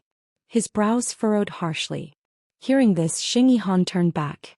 His cold and indifferent gaze met Mo Jingshan's. As their gazes met, it was like the collision of icebergs at the North Pole. Xing Yihan's footsteps suddenly paused in front of the bathroom door. A pensive expression flashed past his face, and his lips curved in an unfathomable smile. Mo Jingshan approached, his expression indifferent. "It seems like this Mo has not been a good host for tonight's banquet. The hotel's bathroom actually malfunctioned. Why don't Mr. Sheng head to the second floor? This Sheng is untalented. I haven't even officially taken a step into the business world, but COMO has already remembered my name and recognized me at a glance." Xing Yihan's tone was light and slow, making it difficult for others to hear his emotions. Chapter 101. What happened? Mo Jingshan's sharp, cold gaze shifted from the direction of the dark bathroom to Xu Yan by his side. Xu Yan did not expect he would actually ask her. This man's observational skills and thoughts were too meticulous to such a frightening degree. "I'm not sure." And Xu Yan knew she could not hide it any longer and could only softly say, "Earlier on I wanted to go to the bathroom, but I felt that this place was not too normal. Just not too normal." Mo Jingshan coldly chuckled. "And Xu Yan, do you not wish to return to America safely?" And Xu Yan's expression was so stiff that it seemed as though it was about to crack. She lowered her eyes. "I'm really not too sure." Mo Jingshan did not pay any more attention to her. His cold gaze once again landed on Xing Yihan. Xing Yihan did not plan on wasting any more time. A trace of worry could still be seen in his eyes. He slowly said, "Jean Wan entered the bathroom 25 minutes ago. She still hasn't come out." The moment his words landed, and Xu Yan instinctively reached out to hold onto the man's arm. Before her hands could touch him, Mo Jingshan's figure was already several steps away from her. Seeing that the bathroom door was actually locked, Mo Jingshan's jaw tightened. His Adam's apple moved up and down, and his black eyes were so heavy that it seemed as though they could drip water. The moment the bathroom's heavy alloy door was kicked open, the hot bathroom emitted a wave of dampness due to the lack of air conditioning for a long time. Immerse's brows furrowed tightly. All the doors in the bathroom were left ajar because there was no one inside. Only the innermost door was tightly shut. Hearing the noise, the hotel staff rushed in with a temporary searchlight. After being glanced at by Immerse's cold gaze, they rushed forward to help open the door. The moment the door opened, they saw Jinwon, who was dressed in a pink gown, sitting on the toilet seat.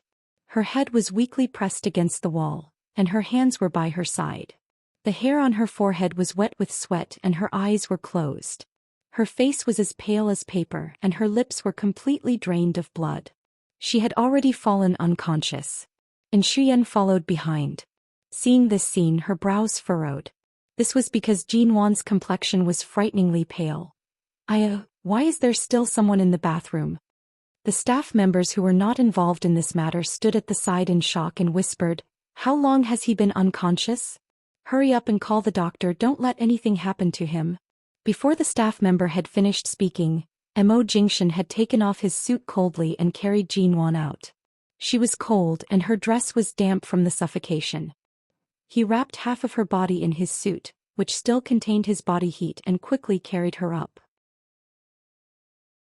The moment he walked out of the restroom, Immerse was already standing outside the door with a frosty expression. Xiaosu's coldness flashed across Immerse's eyes. Without hesitation he carried Jinwon and quickly walked past him. When he passed by Shinmu, who was rushing over, he coldly said, "Call Qin Sighting and have him scram over here immediately." Shinmu was still confused, not knowing what had happened. When he saw Jinwon's pale face, he rushed to nod. "I'll inform Dr. Qin immediately." As soon as he finished speaking, he turned around and saw Shingihan standing at the back of the crowd with a thoughtful look on his face. Shinmu thought to himself, "Isn't there a ready-made doctor in front of me?" An orthopedic doctor was still a doctor. However, he did not dare to say these words right now. Otherwise he would not even know how he died. Even if the most eye-catching people tonight were Shine Group and Immerse, the true head of the Mo family, Immerse's existence in Haiqing could not be ignored. Although he rarely appeared at such banquets and kept a low profile, causing people to be unable to figure out his private life, Immerse's status in the business world was truly not to be underestimated. Anyone who was involved in the business world, regardless of whether it was in the country or abroad, would definitely pay attention to his every move.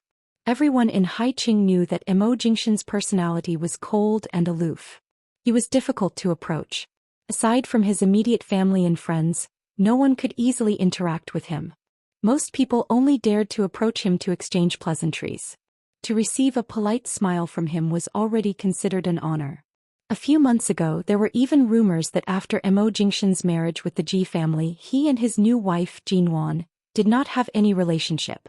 Most insiders believed that he would definitely divorce and marry someone else.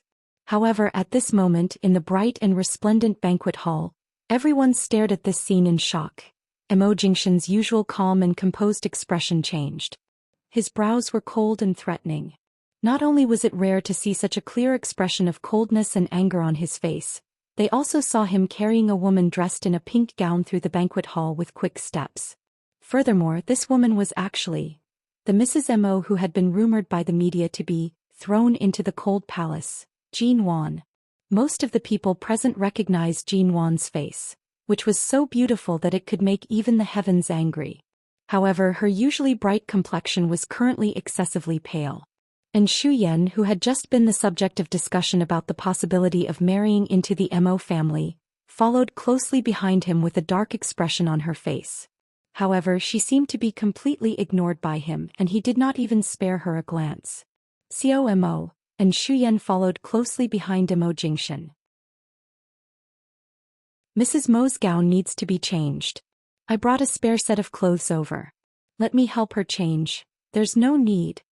Immerse's gaze was so cold that it could instantly freeze water into ice. And Shuyen's footsteps instantly froze. Her expression finally could not hold it in any longer. The guests in the banquet hall were shocked that Immerse would actually be angered to such an extent for Jinwon. He did not even give An Shuyen the slightest bit of face. The news that An Shuyen was about to marry into the Mo family was instantly destroyed by Mo Jingshan. After making the call, Shinmu turned back to see Mo Xiaoza approaching with a dark and cold expression. Director Mo, Shinmu respectfully nodded toward him.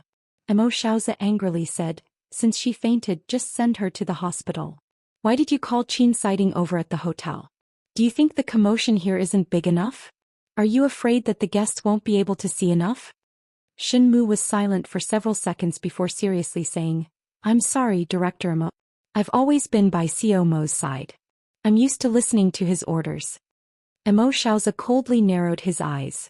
Shinmu continued, right now most of the doctors in the nearby hospitals have already left work. There are only emergency doctors and doctors on duty. Everyone in Haiqing knows about Dr. Qin's medical skills. Kyo Mo definitely has his own considerations for calling him over. Furthermore, the banquet hasn't ended yet. If Co Mo directly abandons all the guests and leaves, it might cause more people to feel uncomfortable. Mo Xiaoza's expression was ugly as he stared at him. Shinmu did not wait for him to speak and politely and respectfully nodded toward him. Dr. Qin has already driven over here. I'll wait for him at the door.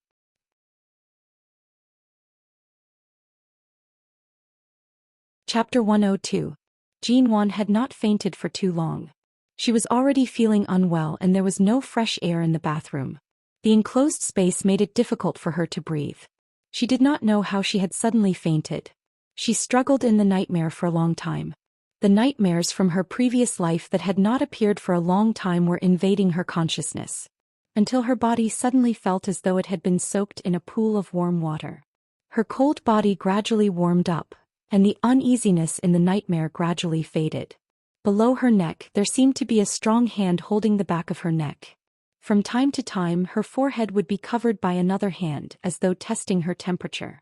So warm, so comfortable, was this also a dream? Abruptly, Jinwan opened her eyes. Her gaze seemed to have lost focus. After opening them for a long time she slowly returned to herself. She turned her head slightly in a daze, looking at the man by the bathtub. The moment she saw Mo Jingshan's face so close to hers, her heart instantly jumped. She watched as the man's brows were tightly furrowed. His gaze was cold and stern, and his hand was still pressed against her forehead. She was startled. She saw that his suit was thrown on the ground not far from the bathroom. The buttons on his shirt were undone from time to time, and his sleeves were rolled up, revealing his wrists. However, because he had been using both hands to hold her in the bathtub to prevent her from choking, his sleeves were more or less soaked. However, he did not seem to mind. His gaze was heavy, causing her to tremble uncontrollably. For a moment, Jinwan could not wrap her head around it. Wasn't she locked in the bathroom? Didn't he not notice that she had come to this banquet? How could it be? She suddenly woke up and she was right in front of him. Furthermore, he had taken off her clothes and she was lying in the bathtub just like that. The bathroom door was tightly shut. Various footsteps could be heard from outside, and An Shuyen's voice could be heard from outside. Mo, the clothes I brought are new. Do you want Mrs. Mo to change first? Mo Jingshan appeared as though he did not hear the voices outside. His cold gaze landed on Jinwan's pale face. If you want to come to the banquet, why didn't you directly ask me? What's the meaning of this? Jinwan finally gradually returned to herself. The alcohol in her mind continued to wreak havoc, causing her to feel uneasy. Outside, An Shuyen was still gently knocking on the door. Jinwan was silent for a moment before smiling faintly. Her eyes were a little misty from intoxication. You can come together with An Shuyen. Why can't I find someone else? She did not explain how she came here, nor did she want to explain. As soon as she finished speaking, she felt the man's hand on the back of her neck become full of thorns, and she began to struggle to sit up. Don't move. Mo Jingshan's voice was low and heavy. His gaze was clear and indifferent as he pressed down on her. Earlier on, the bathroom was damp and humid. Your body temperature is too low. Soak in the hot water for a while longer. I'm fine now. Maybe it was just some difficulty breathing before, but I'm much better now. Jinwan spoke unhurriedly and sat up in the bathtub. She raised her hand to push his hand away, but he held her wrist instead. She struggled again, but to no avail. He could only look up. I said I'm much better now. She raised her voice. She saw that the man's gaze was fixed on her, not allowing her to avoid him at all. Jean Wan tried hard to calm herself down, but she was still slightly dizzy from the alcohol. I didn't come tonight on purpose. Furthermore, even if I wanted to come, I'm afraid there's no place for me by your side. The reason I didn't bring you to this dinner party was because I didn't want you to misunderstand. Mo Jingshan more or less softened his tone, but his hand still held onto her wrist without loosening. Oh, I really didn't misunderstand. Jean Wan lowered her head, no longer looking at him. Mo Jingshan saw that she was sitting in the water. It seemed like she really did not plan to continue soaking. He casually pulled a towel over her head and helped her dry her dripping hair. Jean Wan turned her head away to avoid his hand. She raised her hand to press down on the towel on her head. I'll do it myself. The man did not speak. His actions continued until he carried her out of the bathtub. At the same time, he pulled over another towel that was larger and wider enough to wrap around her body. He wrapped it around her and carried her out of the bathroom. Jean Wan did not speak the entire time. Only when she was placed on the bed did she instinctively curl up her legs and hide in the bed, invisibly maintaining a distance from him. It could be seen that even though she did not argue, her emotions were already filled with negative emotions. Mo Jingshan pulled the blanket over her, forcing her to lie under it. He then pressed his hand against her forehead and looked at her, speaking solemnly and softly, Qin Sighting will be here soon. I've already asked someone to buy a new set of clothes for you. Lie here and rest first. Jean Wan could tell from this suite that this should be the guest room on the upper floor of King's Court Hotel. There were still hundreds of guests in the banquet hall on the first floor. Tonight was an important dinner party between Mo Corporation and Shine Group. Since she was fine right now, he should take some time to deal with the aftermath. She did not speak and closed her eyes. She did not even want to make a sound. She did not even want to hear a single word of his advice. Wan Wan. The man stood by the bed. His clear and deep voice called out her name. Jean Wan appeared as though she did not hear him. She closed her eyes and did not speak. She did not move, but her hand gripped onto the towel wrapped around her body. Her grip gradually tightened. How much wine did you drink earlier? Mo Jingshan stared at her. Earlier, when he carried her into the room, he could smell the scent of several different wines mixed on her body. Although the alcohol content of the wine prepared for the dinner party was not high, the fact that Jean Wan's alcohol tolerance was very low was known by the entire upper class of Haicheng. She would definitely get drunk after drinking a few glasses. He had seen this a long time ago without her knowing. Furthermore, today there were several types of wine mixed together. Seeing that she was still using the excuse of being drunk to throw a tantrum, Mo Jingshan placed her handbag on the bedside table. He picked up the phone that had run out of battery and glanced at it. After confirming that it was indeed out of battery, he placed it down. Be good and rest in the room. Wait for me to come back. After speaking, the man glanced at her again. Seeing that she was currently half drunk and could not cause any trouble, he directly left the room. Outside the room, and Shuyan saw that he had finally come out and rushed forward. "Mo, how is Mrs. Mo? Is she all right?" However, Mo Jingshan's expression was cold. He did not pay her any attention and walked down the stairs. Half an hour later, the banquet hall seemed to have returned to normal. Mo Jingshan walked through the crowd. His expression was still calm and impeccable. However, his gaze did not move toward Shuyan. Even when Shuyan walked over to seek his gaze, the look she received made her tremble as though she was sitting on pins and needles. Qin Sighting had already arrived. He suddenly approached Mo Jingshan's side and softly mocked. This old man drove 180 miles per hour to rush over, but your woman is not in the room at all. Mo Jingshan's gaze hardened. His silent and cold gaze subconsciously scanned the entire banquet hall. He suddenly laughed coldly.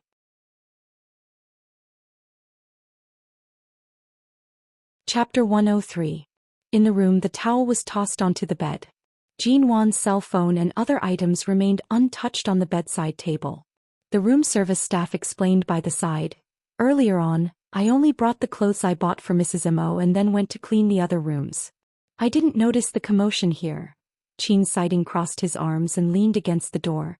He snorted. Since you still have the ability to slip away, I think your woman should be fine. Based on her physical condition, aside from her fear of the cold, she doesn't have any other problems. She's very healthy. As he spoke, Qin Siding raised his chin, using his gaze to point toward the window. Isn't that right? He still has the strength to jump out of the window. Mo Jingshan had long noticed the open window and the fluttering curtains. His expression did not reveal the slightest hint of anger. His gaze was indifferent, as though he did not have any emotions. Qin Siding appeared eager to watch the show. He walked to the window and casually glanced outside, chuckling softly. No wonder she didn't take the usual route today. There's a very tall tree outside the window. A child can jump down without getting hurt. In a bar half a city away from King's Court Hotel, Jean Wan sat in a secluded corner. The wine glasses on the table were arranged in a row. She had drunk 2 glasses. It was not bad.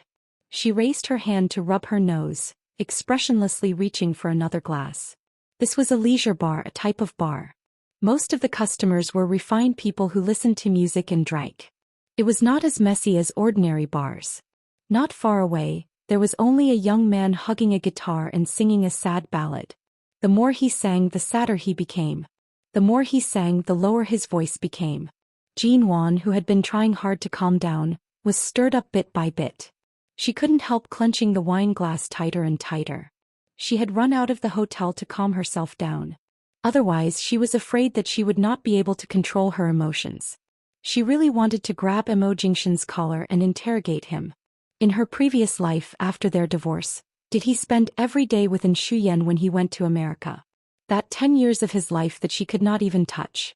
He was the powerful Shine Group's global CEO. Everything about him was impossible for her to know. The distance between them was so far, so far. And in those 10 years, who was it that walked so closely with him? Was it Shuyan? Was it Ji Mengran? Or was it a woman thousands of times better than her? But she could not ask. If she did, she would only be treated as a lunatic. A lunatic who spoke nonsense that others could not understand. Shine Group's CEO Mo Jingshan has returned to the country today. He has already arrived in Haiqing. What are you looking at? Do you know who that person in the news is? A woman like you probably doesn't even have the qualifications to carry his shoes. The last few words she heard before she died in her previous life suddenly rang in her ears. GG. G Group's GG. Suddenly she felt like she was in an ice-cold prison. Everything around her was icy cold. That kind of helpless struggle and the feeling of suffocation from the poison were all surrounding her. It was so cold that her teeth were chattering.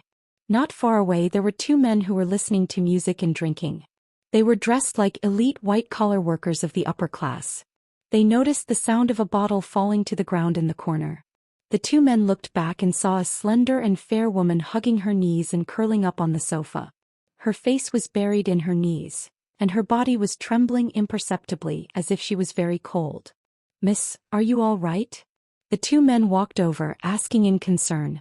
Jean Wan clenched her fists. She raised her eyes. The moment they saw her face, the 2 men were stunned. After a long while they said in surprise, "Miss Ji." Although Jean Wan had drunk, she could recognize them. They seemed to have worked with the Ji family's company. It didn't matter who they were, she couldn't be bothered to think about it. She only glanced at them coldly before burying her face in her knees again. The 2 men saw that she seemed to have drunk too much. She was quiet and depressed. She did not look like the arrogant and domineering Mississippi. The 2 of them asked worriedly, "Miss Ji, did you drink too much? Do you need to contact someone from the Ji family to pick you up?" In the end, the 2 of them had yet to finish speaking when Jean Wan suddenly raised her head. She asked expressionlessly, "Do you want to drink?" The 2 of them. To be able to sit and drink with the Ji family's miss, it was truly a blessing of 3 lifetimes, all right? Who would refuse? Even if it was just drinking, this was definitely a huge temptation to men. Furthermore, they could take the opportunity to curry favor with the Ji family. Only a fool would refuse. Half an hour later, Jean Wan's eyes were no longer red. Her sad mood was also gone. She began to speak in all sorts of smiles. She clinked glasses with the 2 of them, and as she drank, she raised her hand and pointed at the people singing in the stands not far away. "Let me tell you, I've turned over a new leaf. If it was in the past, if I saw such a handsome and good singer in a bar, I would definitely go and tease him, also." She smiled and narrowed her eyes. She raised her finger and pointed in a circle. Do you know who the boss behind this bar is? Let me tell you. As Jean Wan spoke, she raised her finger and placed it by her lips. Her eyes were hazy as she giggled. The boss here is... I'm sorry, she can't drink anymore. The wine that was about to reach Jean Wan's lips was suddenly intercepted by a hand. Mo Jingshan's expression was as heavy as water. He pulled Jean Wan, who was sitting paralyzed on the sofa and giggling foolishly, into his arms. He did not look at the two people's awkward and bewildered expressions as they realized who he was. He half-dragged, half-carried her up. He even kicked the coffee table in the middle of the sofa away and directly brought Jean Wan away. Jean Wan, whose brain had been completely washed by alcohol, was completely unaware of what had happened. She even waved at the passing waiter, vainly trying to get another glass of wine to drink. I still want to drink. You're already this drunk after just a few glasses. Do you think you'll ever have the chance to touch this in this lifetime? Mo Jingshan's expression was heavy as he brought her out of the bar. His hand forcefully wiped Jean Wan's face, wiping away the wine stains on her lips. As he wiped, Jean Wan dodged, refusing to cooperate at all. Be more obedient. His tone was low and filled with anger. At this moment, a white luxury car that had been quietly parked on the opposite side of the road started its engine and drove away. Mo Jingshan watched as the car left. His gaze instantly turned bone-chilling. He then glanced at Jean Wan, who was disobediently trying to struggle out of his hands. You're tuning in to the Dreamy Chapters YouTube channel. We're so grateful for your support, and don't forget to subscribe to join us on this incredible journey through captivating stories. Your generosity through donations truly makes a world of difference, as it's the primary source of revenue that allows me to expand and enhance this channel for you. Thank you from the bottom of my heart for being a part of this adventure.